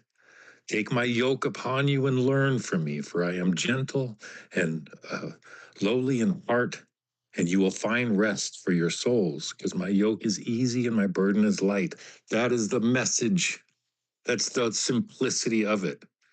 And believing is the easiest thing you can do, but the hardest thing you can do, but the most important choice you could ever make in your entire life. Think of how dirty and disgusting and evil this world is, and how we're bombarded with it every single day. And if you don't have that salvation, you don't have that hope, what's the point? What's the point? Yo, how did we get here?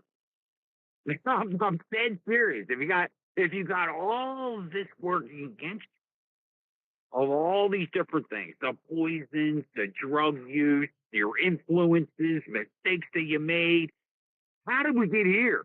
You mean to tell me that we didn't screw up enough to understand? You know what? I'm sorry. You know what? Let's go to Texas. This is not. This is not. Hey, well, it's time. This is the time that we need to put our intestinal fortitude and put it out there. I'm willing. I'm willing. I've always been willing. I'm never going to be willing. Hey, really, Texas? Okay, man. How you doing, man? Texas, good to see you. Thanks for coming. I'm doing good, brother. Just out here working, man. I got a few things to say this morning. He is risen. Our God's a living God. Now, there's another side to the coin that you're talking about. We can regret the mistakes we've made and attempt to steer others and educate others and keep others from making the same mistakes that we made. But what do we know? The cycles kind of tend to repeat themselves, and young people, they don't learn from instruction or from telling them. They learn from actually living it. So we've seen that time and time again. I've seen it with my 7 kids. But the other side of the coin is, Marlon, we can regret the mistakes that we've made, but we're survivors, brother. We learn from the mistakes, and we have been able to help others by the mistakes that we made. But also, if it wasn't for them mistakes and our trials and tribulations and consequences, then we wouldn't be the men we are today. And that's plain and simple it. I do regret a lot of things I've done in my life in the past, but I feel like it's built my character to where it's pretty much beyond reproach now. You know what I mean? I'm over my addictions. I don't believe once an addict, always an addict. I believe that we can heal. We can be cured. Jesus can do it. Our families can help us get to where we need to be. I've done it. I've seen many do it. I've helped many over the years since I've done it, because I've used myself as an example of, hey, look what I was. You know me. You know what I was. I was the monster. I was the one when I come around, people shivered. You know what I mean? They. I wasn't somebody you wanted to be around, and because I was a bad guy. You know, if you said something that set me off, I had zero self control. I was big, I was strong, and I was very good with my hands, feet, and if you set me off, then you paid the consequences for it. Acceptance was my key to moving on from that and becoming something better.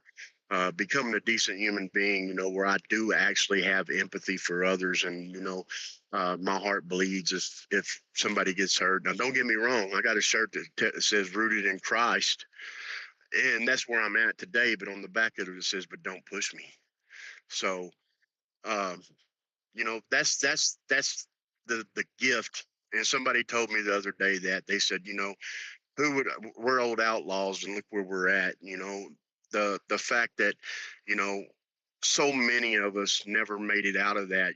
They perished. Our friends, our family perished in that addiction, uh, and wasn't able to reach back out and try to correct the wrongs they had done. They died in that. Um, and I feel it's a gift from God that He gave us the ability and helped us, because if it wasn't, I didn't walk this path alone. God carried me, because I would have never made it. But if it wouldn't have been for that, Right. exactly, The footsteps, dude. Do you remember that exactly, first? I had that in yes, my sir. room. I, for whatever reason, I have no idea. I think of that every time. Well, that's I believe, and my beliefs are strong. I believe that we're put here for a purpose, and when you serve your purpose, it may be just to impact one life, one person in your life, and then when it's your time to go. I believe that. Um, Maybe it's just not our time yet, and maybe when it is, maybe it's our time to go. But along the way, the path that we travel, it winds, and like you said, the footsteps. When you look back, you see one set of footsteps, and God says, "Well, that's because I was carrying you," and I believe that. But He has a purpose for us, and He has a meaning for us, and He needed us to do something. He still needs us to do things, and that's what we're doing in here every day. I love you, brother. Love you too, Texas. Symphony, eh? What's the Van Halen song? Stood there and looked down. Joe.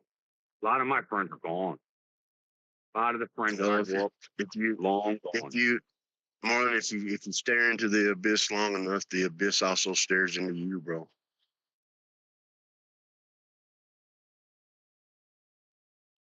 I'm not scared of it though.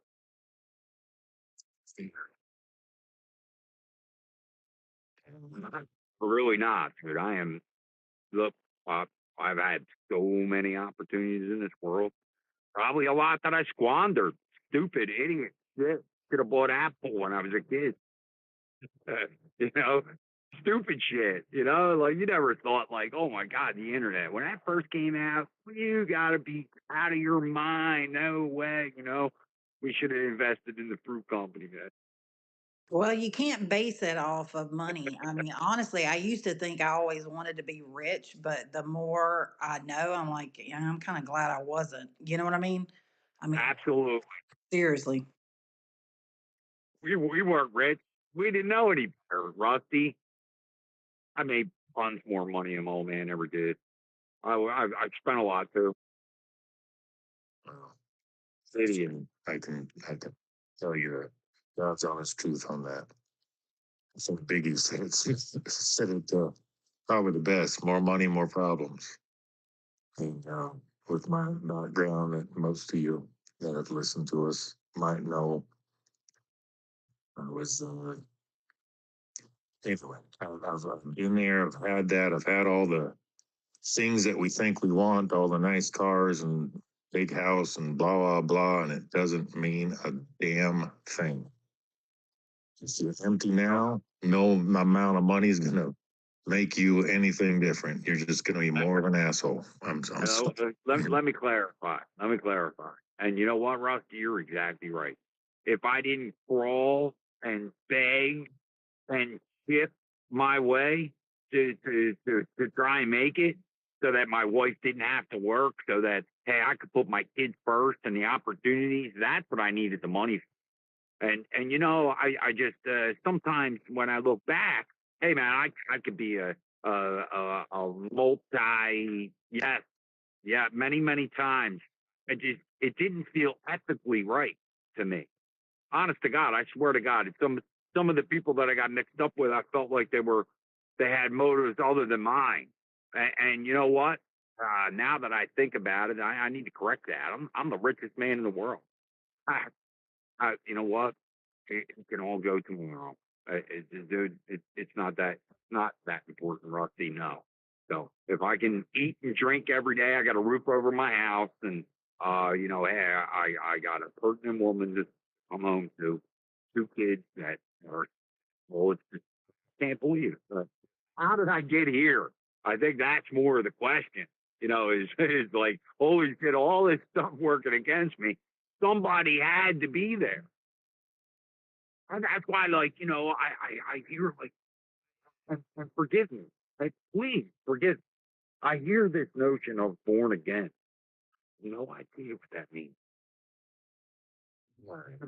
That it's been there my entire life. You and I got to talk, and about here being born again is probably the most important thing you can really understand, man. Well, what I mean is I'm not saying, hey, that my faith is wrong. It's spoken to many times. I don't have a fear. I know in my heart that has been there. So like, you know, I don't understand the concept, and maybe that's just my ignorance. Yeah, maybe we will. So hey, let me go on. Texas, did you want to say something quick? We can go to Terry in a row. Yeah, real quick. So Marlon, I've had a bunch of close friends. Like I've known them all their lives, all my life. I started kindergarten with that was really well off. Family, old money, that never would have had to work a day in their lives. Um, they had a new car anytime they wrecked one or whatever. They just went and bought them another one. And so on and so on. But they're gone too. And you know how most of them died? Most of them committed suicide. Hey, I got a customer pulling up here. You know, I could tell that, hey man, people had mental problem. No, I'm not saying problem, struggle. My members of my own family that I never knew. Let's go to Terry. Terry, go ahead, and then we'll go to you, Russ. Well, Marlon, the bottom line is, you look at where you're at right now. I mean, you're a good man. You've got a great family. You've got listeners here on your space. Like the other speaker said the other day, you speak from the heart, you do this from the heart, not from an ego base. And you're a good person. And, but yeah, that being born again is probably one of the most important things, not to turn your space into a religious space, but the book of John talks about 3:16, God loved the world that whoever believes in him shall not perish, but have eternal life. And that's just kind of condensed. And that's what it's all about. It's not the things of the world that we buy. How often do you see a hearse pull a U-Haul trailer? They put the casket down and they dump all of his stuff in there. Look at one of the co-founders of, I think it was Microsoft. He had billions of dollars, but he couldn't cure his cancer. Look at Tiger Woods. He's worth 1.5 billion and he can't keep his car on all four wheels. I don't know what's going on with him, but I went to Terry, there's a difference. Hold on, Terry. There's a difference. There's a difference of whether or not I still got to struggle and shit. And, I would think by this day and age and how long I've been in business, it would be different. But there's things stacked against me. And maybe it's the hand of God saying, hey, you'll turn into an absolute maniac if you were, aiming the money. It's never been about money. I hung out with money my entire life. These are miserable people. They don't have anything in common with you. Everybody they've known tried to steal their money from them. Most of them were very upset, ugly people. The money didn't matter. But should we be cruising better than we are? Do we need our government in every decision in our lives? These are the things that we're seeing, right? That's all this is I need to come up with ways to be able to, hey, number one, magnify what we're talking about in here every day. Hey, look, we're going to go to Russell. Russell, look at the struggle. Look at what Russell has to deal with about, hey, the J6 and that's not killed, but that burden that you're carrying, Russell. At the end of the day, I look at the J6 community exactly like that. Like they've been carrying a cross for the last 5 years. Exactly. And I just want to tell you, the J6 thing to me is a footnote in my life. You wouldn't believe where I've been and what I've done and who I've been with. And that was one thing I was going to mention, that money doesn't buy you happiness. You think to yourself that you really would like to have a stack of money. And then you realize that isn't what you really need. I drove a limousine in Los Angeles in the 80s. Okay. There was a little band in town called Motley Crue. And, I ended up driving a limo for them. Yeah. And, You drove around with Motley Crue. Come on, stop. no, I'm serious. I went there to the Rainbow and filmed Girls, Girls, Girls. Anyway, had Tommy in the back of the car with a big pile of white powder. And this when I was young. I grew up in Los Angeles, just outside Los Angeles, and a friend of mine. I met this guy. He was Terry Ahern, and he was the assistant to the president of a company called Traditional Industries in Agora Hills, and they had their own private limo. And I had never driven a limo or anything, but I had worked on a bunch of them because I worked in the body shop. I helped build a few of them. And anyway, this guy Arlen Dunn is who he worked for. He fought Joe Frazier as a heavyweight, and he owned a bunch of stuff. And it taught me that those, like you said, a lot of those people there are not happy. And I used to drive him around till all hours of the night, sometimes to watch the sun come up. And he would want me to pull over and mix him a drink. And so I'd pull over and he drank Tanqueray and tonic. So I'd pour it full of vodka and put a splash of tonic on it and hand it to him. And he loved the way I made it. It was just full of vodka. And anyway, I got to know him pretty well. And Terry Ahern, the friend of mine, he was married to Lori Locklear, Heather Locklear's older sister. She went to Newbury Park High School. And I got in that whole crowd. So speaking of Easter, I went to an Easter picnic one time with the crew. Okay. And we were up in Triumphal Canyon Park in the hills out there.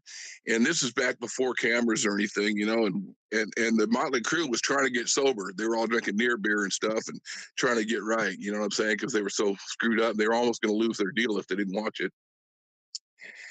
And one of the highlights was Heather Locklear hiked me the football and nobody got a picture of it.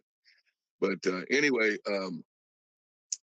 Arlen Dunn owned a city or a town in Big Bear, which was Lone Pine, and he had more money than he had sense. Really nice guy, but just he came across big money, and the biggest thing, I drove him one time to his office, and got him inside because he was kind of drunk, and I was starving to death, so I got up and took off, went down to the street to the Sambos, and got us a steak and eggs breakfast for both of us, and came back and opened the door and brought him his breakfast, and he thought that was the greatest thing ever, that somebody like me would buy him breakfast, and that was just because I cared. You know what I'm saying? I wouldn't do that to anybody, even if I didn't like you, but I liked him and got to know him pretty well. He had a son that was screwed up on dope, and I kind of nursed him along and got him to get his head out of his butt, and he became a good salesman. And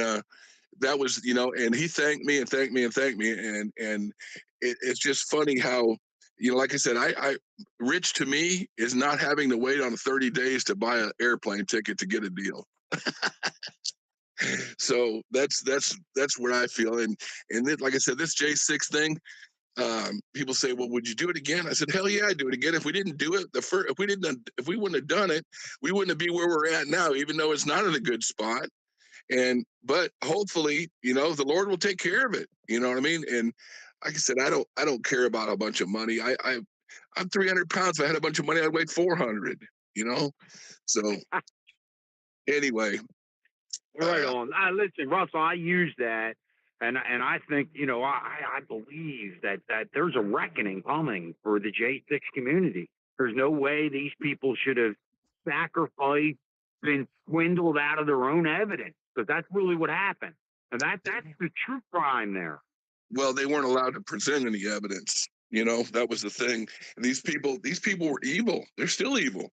And a lot of them are still there. You know, I hope that Ed Martin gets to be the district attorney or whatever, or the attorney general. But I just, I don't know if it'll ever happen. And but I'm going to, you know, like I said, I'm going to be a burr in their saddle from now on. And if I do ever get to the point where I got enough money where I can travel around a little bit, you'll see me in the background of the Congress. I guarantee you, because I will be there. And they're not any. What's funny is how dumb and ridiculous our representatives are up there, that they think that we don't know what they're up to. And like you said, they're not going to, there's a reckoning coming. They won't be able to walk the streets. It's already been claimed, you know, they won't be able to walk the streets, and that's going to be their payment. You know what, Russell, at the end of the day, hey man, if you're going to turn around and you're going to go a different direction, because it sounds like you have, you know, and you know, but you carried the cross. But again, us as Christians, I'm not looking for the retribution here. They're going to pay in this life or the next, brother. We're not the ones that make that decision. You know, I'm not standing in your shoes though. Right. Well, they have, a lot of them have paid. You know, a lot of them thought it was going to be nothing but, you know, milk and honey. You know, they've stole so much money from our government that they have caused all this pain for everybody in the United States. And it's just ridiculous, you know, and now nobody can get, you know, they talk about laws and this and that, and we're going to vote this and that. Well, it doesn't do any good to do any of that if we don't enforce the laws and we can't count the votes, you know, and until then, that's what the Second Amendment's about. So, you know, I just, you know, Go ahead. Go ahead. There was an interview about North Carolina, and there are the election executive committee and everybody up there testifying in front of the camera about the election integrity in their state. And most of them went up there and I didn't notice anything. I have never seen any evidence of manipulating the election in North Carolina. You know, and they say the same thing here in Jersey, right? Oh, that's the most secure election that we've ever been. But damn, it's not reflecting what America's saying. Regardless, here's the problem. Here's the problem. The problem is these people want Trump to never have a win. Okay, it shows in every aspect that the man's been fighting, right? So now it's down to he put the financial system on call, right? He's gotten industry to come back to America. You know, I hear the rhetoric. I just don't know what their solution is. Okay, they want to go tear Trump apart. He's sent this thing into a recession. He should be impeached. What is your solution? Now, don't tell me that you're going to turn around and put Kamala Harris in office. What is your next pick of somebody who really run this country, right? Especially coming from a Gen X, a business owner, knows that Iran needed their hands slapped 47 years ago, and now they're getting slapped across the face. This is needed. This was needed, and a lot of other countries are saying the same exact thing. So why are they parading around in DC, screaming, "Thank God for the Trump administration and the Americans"? Why am I seeing this? But yet Trump's the biggest idiot in the world. He's gotten himself into a war he can't get out of. I mean, this is it's almost nauseating. People are sending me YouTubes and, oh, here's the reason for this. Here's the reason for that. I just don't know. What are they going to do? I hear the debate. I do not hear one of them step up and say, okay, here's what we're going to do to fix it. Not one. Russell? Yeah, I know exactly what you're saying. And I just something to tell you, I met a guy from Germany last week that's over here on vacation, and he was just freestyling through the country, and he ended up here at a little place listening to some music with me, and got to know him a little bit, and he's on his way back to Germany now. But he is just like me and you are, but he's doing it from Germany.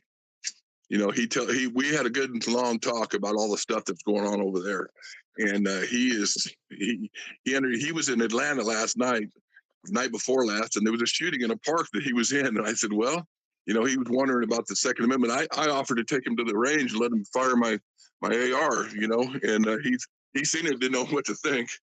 But he said, well, why do you have it? I said, because everybody else has got one, you know, and that's what keeps most people pretty close to straight. Who's the one that told me I shouldn't? Right.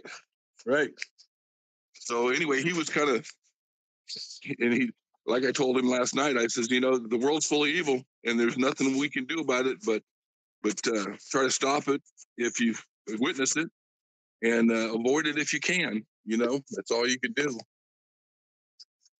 I'll talk to you guys later.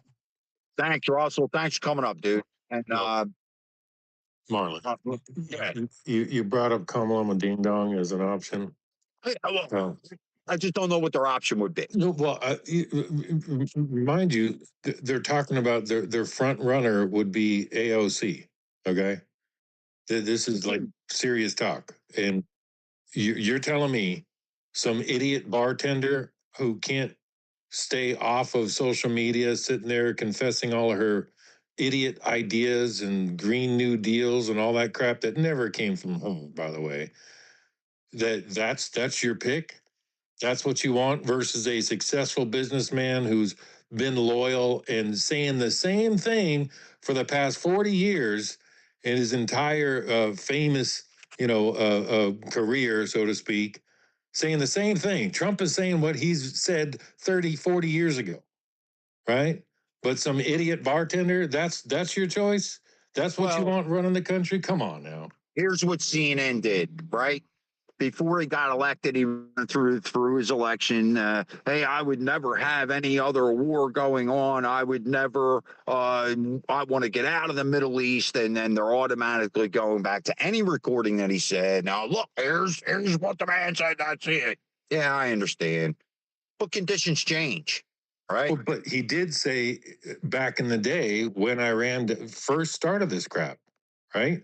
He did say we just need to go in there and take back what's ours to get our troops out of there. You know, all these things he said.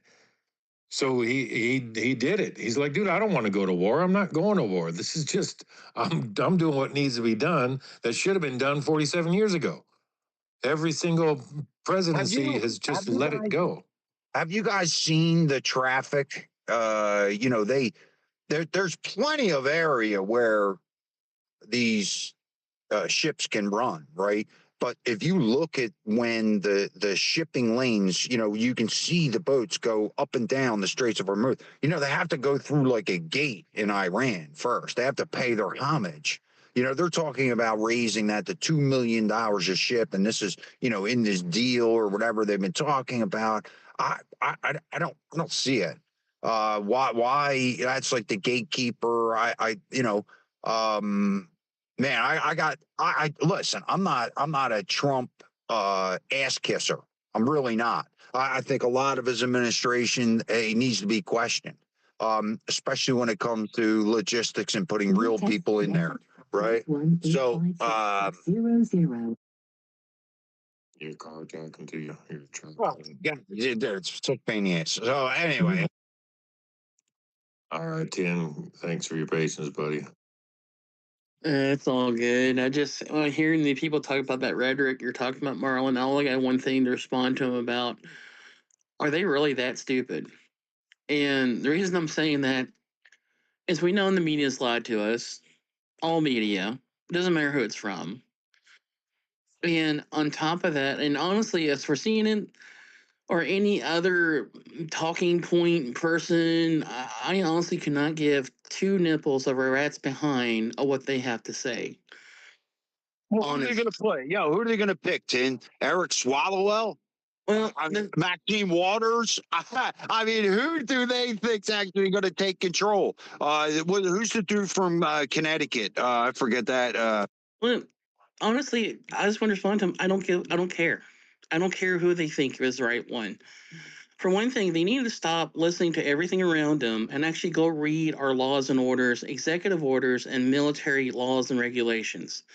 something that Derek Johnson has been pushing time and time again. The man has proven he is right on what's going on. It's a lot of reading. I know I know it sucks. Trust me, I had to keep a pencil poking my wrist just to keep me awake trying to read it all. But it's there. I listen to the man Trump. I don't listen to anyone else. People can call me a cultist all they want. I don't care. The man has proven himself time and time again. And I'm not giving up on the man. I don't care how many people come at me. I don't care how many people threaten me. I am not giving up on him regardless of what's going on. And that's why I'm starting to tell people, go read the executive orders, go read the laws, go read the military laws, and see the bigger picture going on. I'll land there. Who put the two nipples on the rat's behind? Was that like an Anthony Fauci experiment or something? Actually, Rusty, that expression came from there's a lot more vulgar version of it, but it came from Markiplier when he was playing a game. And when he said it, I couldn't stop laughing. So I made a cleaner version of it. But yeah, he said that one time, and I was like, I couldn't stop laughing because it was so funny. I mean, two pimples would make more sense, but Yeah, and I like the what like a sharp pencil underneath your arm or something to keep you awake. Yeah, that's my brother. Yeah, when my brothers were young, 16, 17, 18 years old, they used to work at gas stations, right? Like it had these 24 hours back then. And the guy, he says, "Well, put your elbow up on the table and hold a hammer." So he says, "Hey, how you keep awake during the night is once you put your head down, the hammer goes down and it's like charge your head." So, I don't know, it's stupid, but that's a sharp pencil. What do? You stick it up with your arm, put the weight on? Is that What I do is I literally just poke myself when it starts hurting just to keep me awake. Because I'll be honest, trying to read through all those laws and orders, it's monotonous. I mean, it really is, but it shows you the bigger picture because we have been lied to so much about everything. And I mean everything, even how our laws are made. The way they set up the country back during the Civil War, they really screwed us up. And I'm talking about the deep state here. And you have to go as far back as when the military was formed and follow their history there and how those laws and orders came about to understand the bigger picture and on how they are truly fighting this war. Because when we go back to when they say they take the country back, they weren't talking about resetting it back to 1980. We're going back to the very beginning, 1776, the beginning of all beginnings of this country. And the way they done things was a lot different back then than the way they do now. And we are going to have to really relearn how to govern ourselves because we will truly be governing ourselves. Most of the government you see around us, it's not going to exist anymore. And it took me a long time to kind of wrap my head around it because I was so used to what we were taught in school. But no, it's going to be a lot different. I mean, when they say we're going to be truly free, they weren't kidding. They were not kidding, but we have to understand it so we can help take our country back, like everyone's been saying. Yeah, the local does play a part in it, but we have to understand how it was originally set up so we know how to take it back. And it's a learning process, and it's not easy. I mean, there's times I strayed off, wondered about something else. I had to go back, reread it again. But there's just so much to it that it takes time, and we really that's how I haven't left Trump's side because a lot of people look at me and say, well, you're just a cultist. Like, no, I read through everything. I understand what's going on. And all these other things are just distractions to try to get me away from them, and I'm refused to do it. That's why a lot of times I kind of watch. Well, let's put it this way: people talk about watching TV. My TV now consists of how to build things, from solar panel systems to building sheds to just random things I can find. I don't watch regular TV anymore, but it's changed my perspective on so much, though, if that makes sense. But that's all they want to do is they just want to keep on dividing it. And you know, let's put it out there. There's a long time between now and the mid. Let's stop falling in. Oh my God, there's panic about this. That's the psyop in itself, right? That just them talk. Oh, the Republicans are in trouble. Jesus, it's going to stop. Look, we have to change the narrative, but there's a lot of time between now and then. I wish there was some kind of line in the sand for me before the primary process started in this country, but I guess they're going to navigate through it. Hey, I do want to say quick hello to the Good Fight. Thanks for coming up. If you want to wait a second to get a mic, maybe I'll run to Fed Up. Fed Up wants to say hello. How you doing, Fed Up? Hey, doing good this morning. Yeah, the division real. They're definitely trying every way they can, and they're still doing the big. What really made me disgusted is how much they were using Easter Sunday to. Boy, they were running around fueling the religious fight. That's for sure. Which was it's like, can you just lay off of it a day? um it's like I don't understand. I had shared out earlier. We need to be more like, even though there's a conflict going on right over in the Middle East. I shared out in Lebanon, the Orthodox, the Maronite Catholics, and the Roman Catholics all kind of celebrate. Their calendars are a little different, so they celebrate Easter on different days, but they choose a day to come together and all celebrate Easter together with a big street celebration, right? Because they're like, it's like, you believe in Christ, you do too. Hey, let's get together and celebrate him coming back. Awesome. And if we had a little more of that, I think we'd be a lot better, and do that with everything.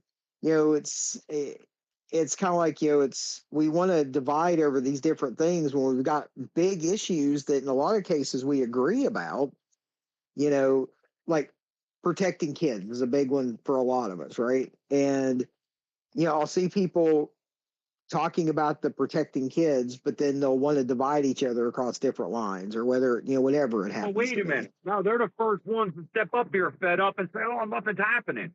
I know. Yeah.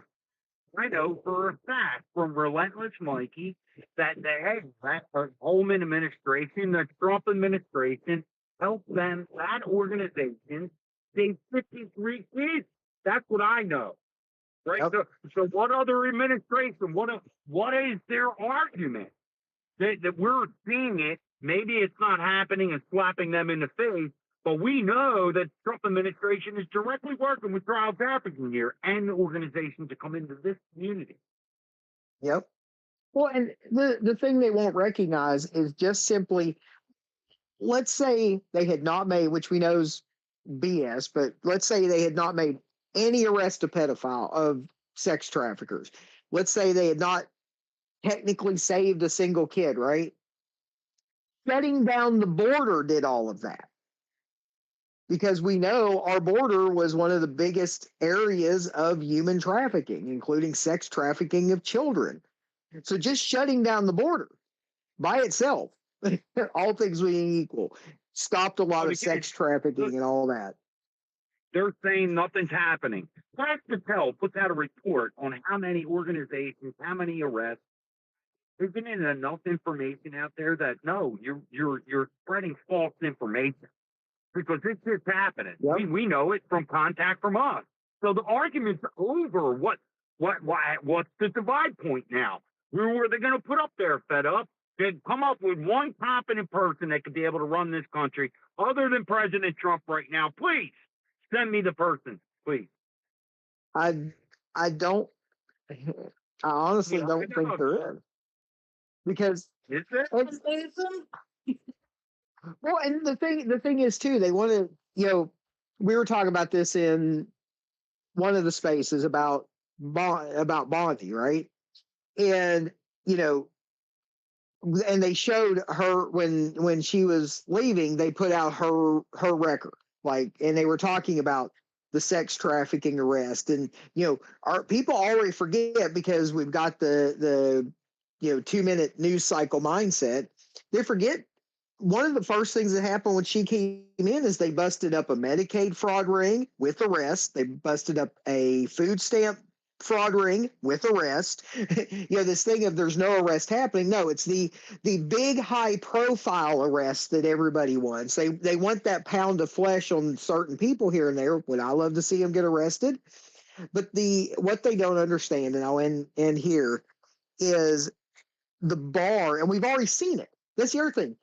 They forget we already tried to take Comey to court, and the corrupt courts threw it out. We tried to take Letitia James to court. Same thing. We haven't seen it come to court yet. They've charged Bolton. They've charged a couple other people, but these courts are so disgusting.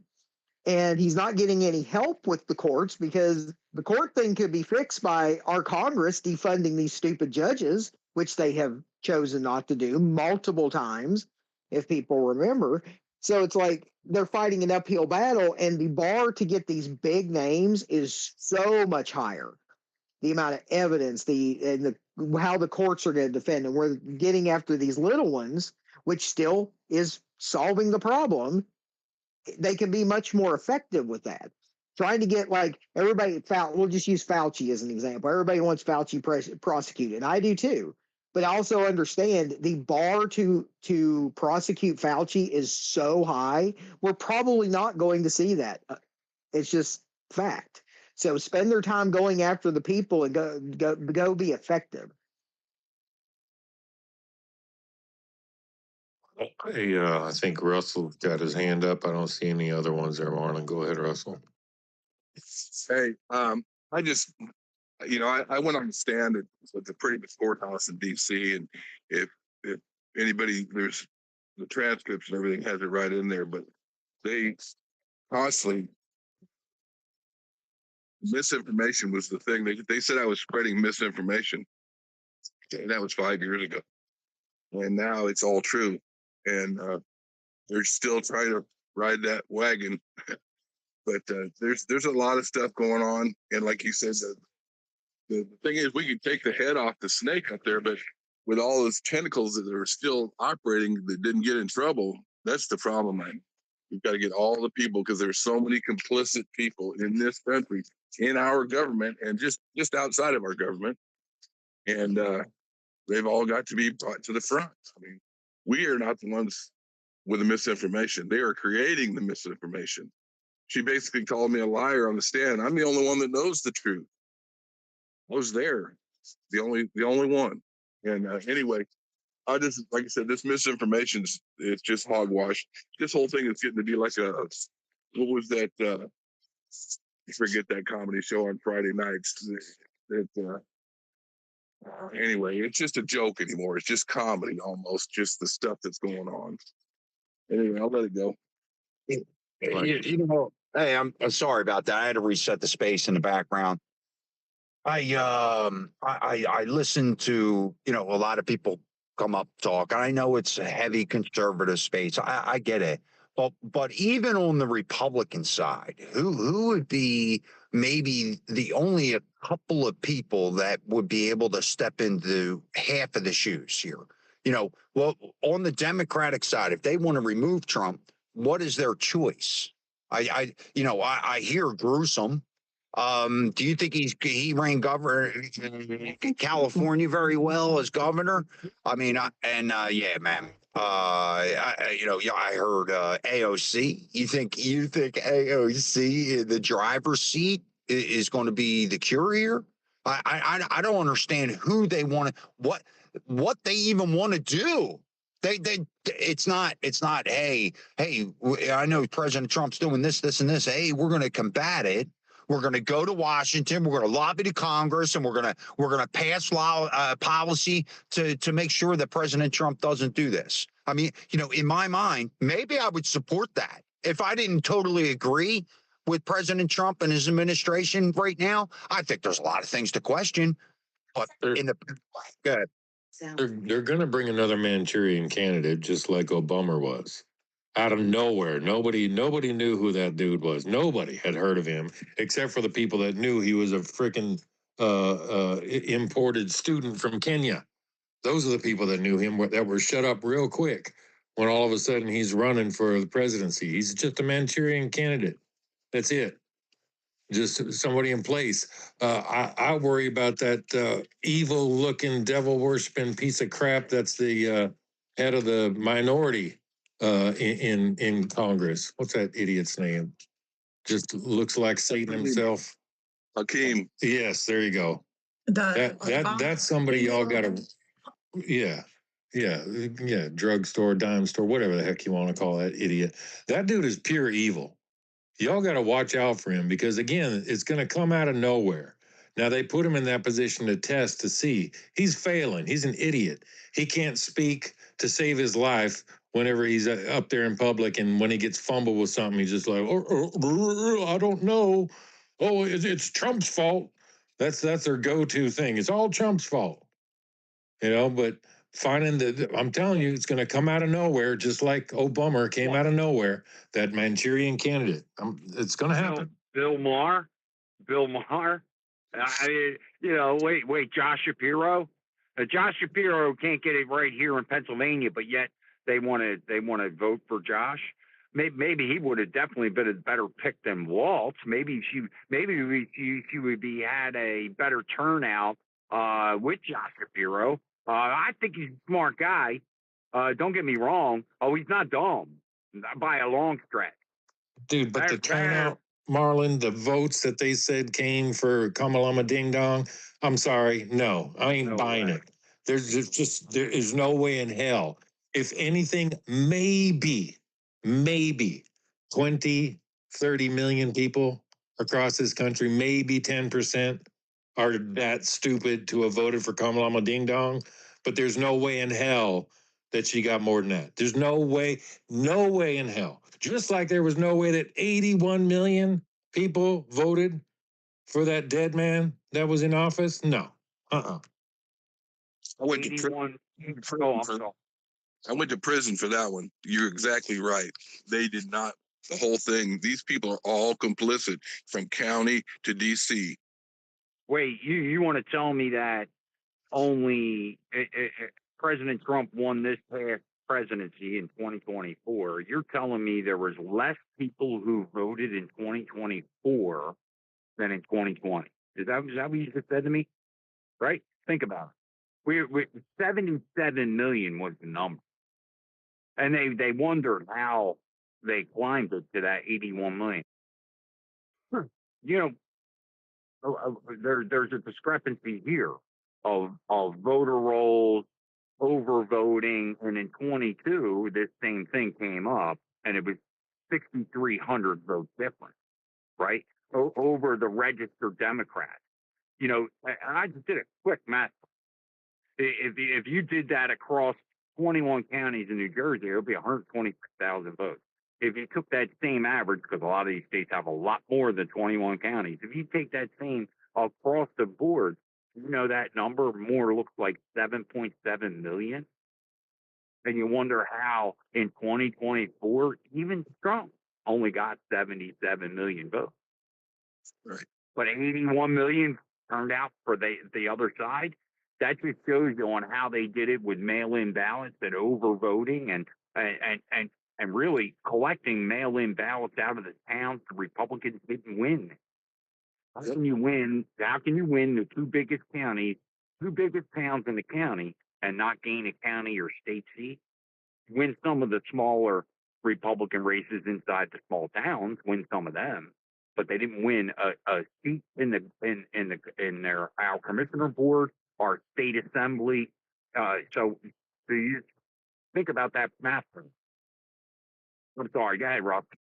No, I did think about it. That's what for a year I thought about it. I watched it all happen. I had just crossed the country before the election, and then when they were putting pizza boxes over the windows and trucks are going to Jersey, I think, or New York, with pallets full of ballots in them, and that's what I'm saying. All these people standing around their trucks, talking, to smoking cigarettes and drinking coffee, are complicit. They watched it. You're right, but there was other ways too, Russ. The things that people didn't really put together totally. Go ahead, Rusty. Why don't you jump in? Yeah, I was just thinking, just to throw a cog in the the wheel. Um, talk about when Truth was talking about Obama coming out of left field, nobody ever heard of him before. I'm telling you, that's what I think about JD Vance. That's the reason why I still don't trust him. I mean, he seems okay, but like I had never even heard of him. But to be fair, I'd never heard of Pence when they named him either. But I had never heard of him. And then to find out that he had a big screen movie too about his life, I was like, oh, geez, what is this? I don't know. Like, in 20, before I got on the app, even before I got on the app, my birth date was changed. Again, we talk about all the time and ways that they're winning, right? They're not just winning one way. They're manipulating the primary to be able to give their candidates the best in November. And guess what? The Democrats will fund the weaker Republicans just to accomplish this. This way, hey, it's a dead smack win in November. The adjudication process, the way my vote got counted at 20, my birth date was changed. Dude, I've said this 150,000 times. My birth date was changed. I never changed voting. I've been voting in the same spot for 23 years. How in the hell did my birth date change from 1970 to 1879? You know what happened when it went through the adjudication process? It got thrown out. You wonder how they did it. Several ways, brother. Americans better start realizing this is going on behind the scenes. That's gerrymandering, the voting, the electoral process. It's all on the line. It's the voter rolls too. If you listen to the Georgia nerds in Georgia, they catch where they'll add like duplicates where just something changed, like maybe the date of birth or the name by one letter or something like that. So they'll have multiple U's basically, and multiple of you, and they add them on the voter rolls right before the election, then take them off right after. They've found a bunch that they do like that. So it's very possible they could have added the wrong U on. You know what I mean? Remove the wrong U. And you could have been having duplicates this whole time. But we fight to have them taken off. They take them off and they put them right back on, and then they'll take them off after election.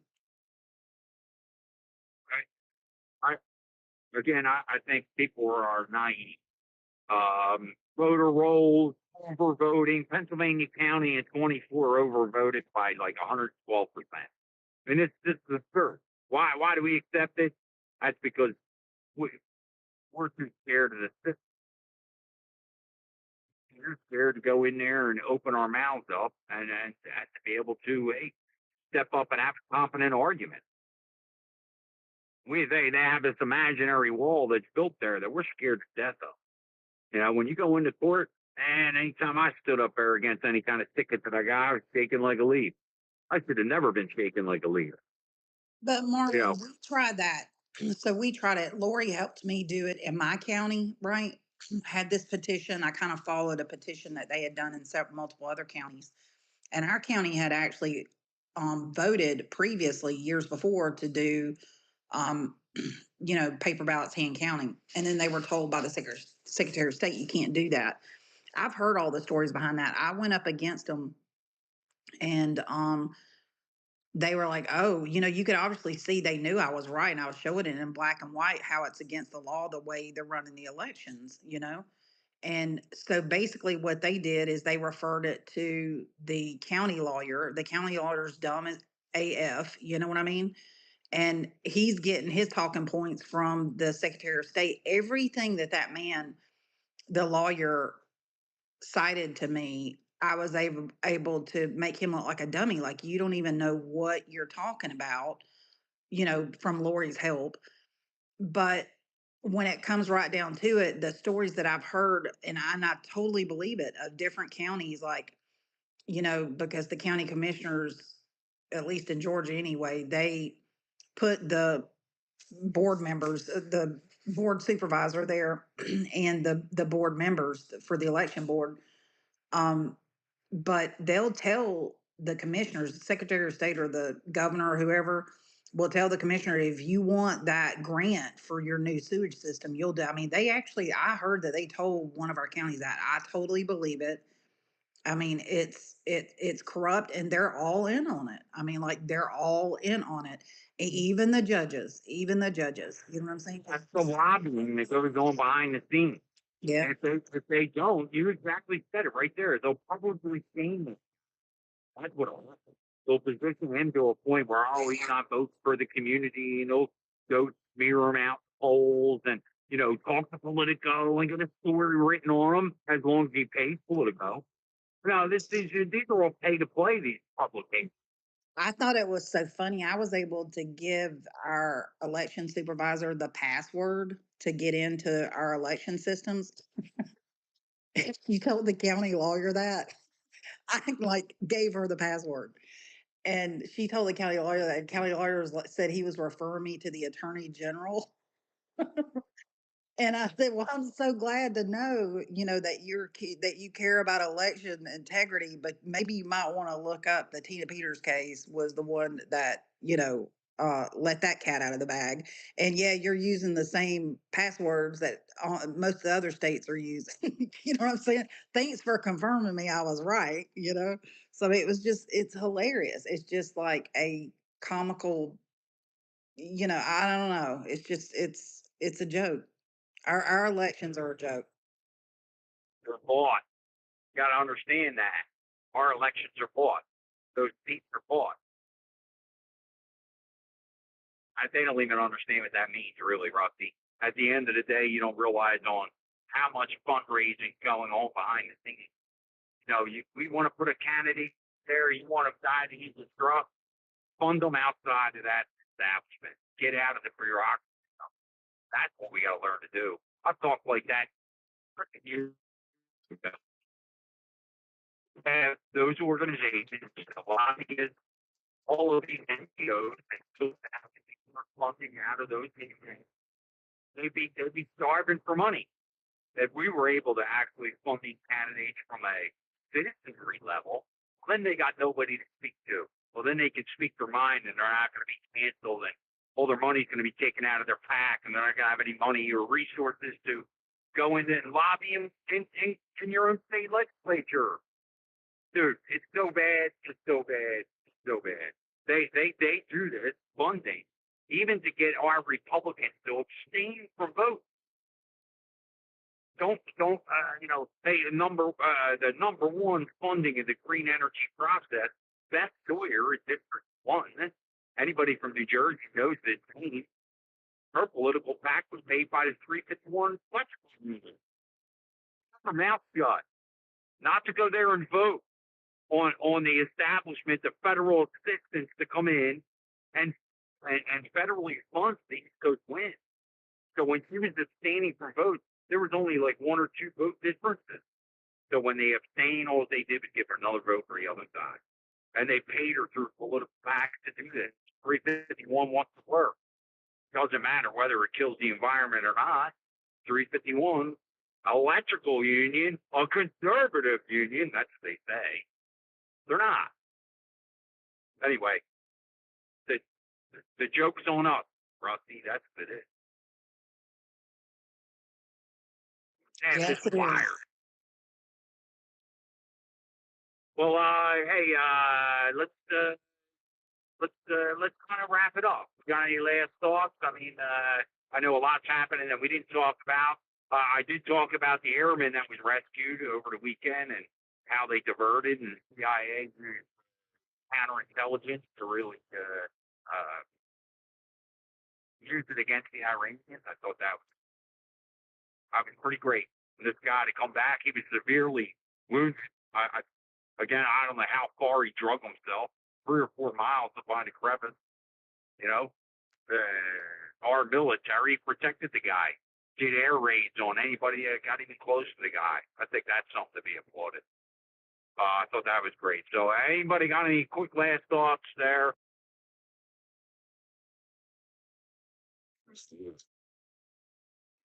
Yeah. Let's do. So hey, that's what kind of motivates us to be here tomorrow. And then, let's start advancing some of the projects that we're hearing that people are coming up here with. Misty came up with 4 or 5 great ideas. We've got to get participation. I see she can't stand up there and do it herself. Take back the same thing here. When he goes in front of the legislature, he submits evidence to them, but unfortunately, he's the only one. So the discount, that guy's crazy because we're not stepping up. We're not finding the right people and motivate them. Truth, first team coming up, goes, man.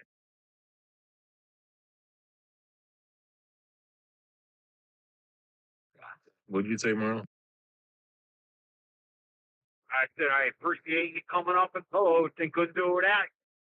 Oh, okay. Sorry, you said my name. My bad.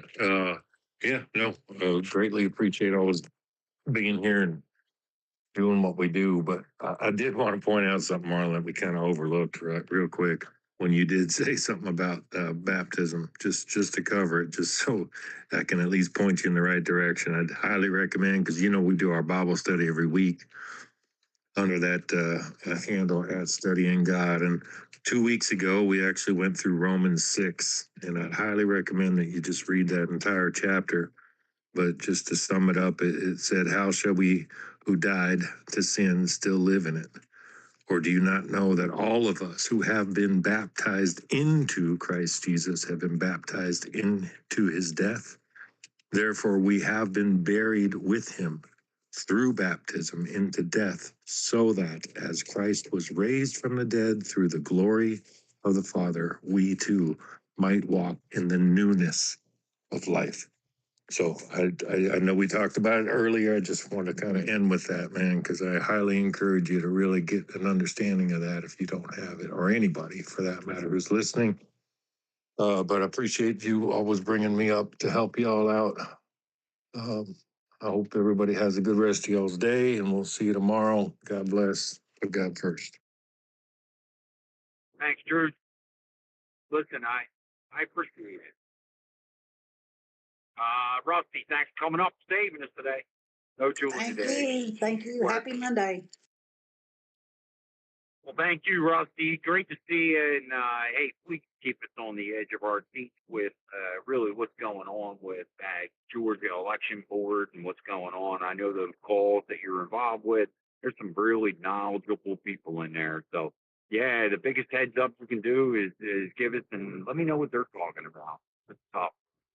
So stay in those calls, right? Will do. Thank you, Marlon. Thank you. Hey, I hope everybody has a great rest of your day. Don't work too hard. It is a beautiful day. A little chilly here on the East Coast. I'm feeling a little bit better from when I started. So, see, even take the sickness out of me. And I appreciate everybody coming in and contributing today. Have a great rest of your day. And then Herb, why do you trash me? Man, guy goes out. They won't let me speak. And man, if you didn't drop. But every day people abused it.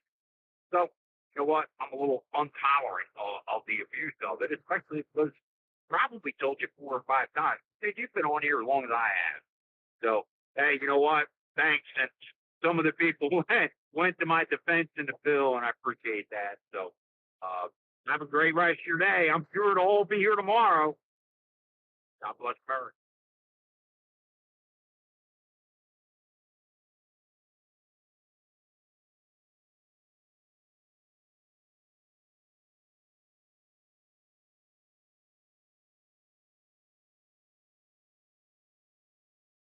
Yeah, when you gotta press leave or stop.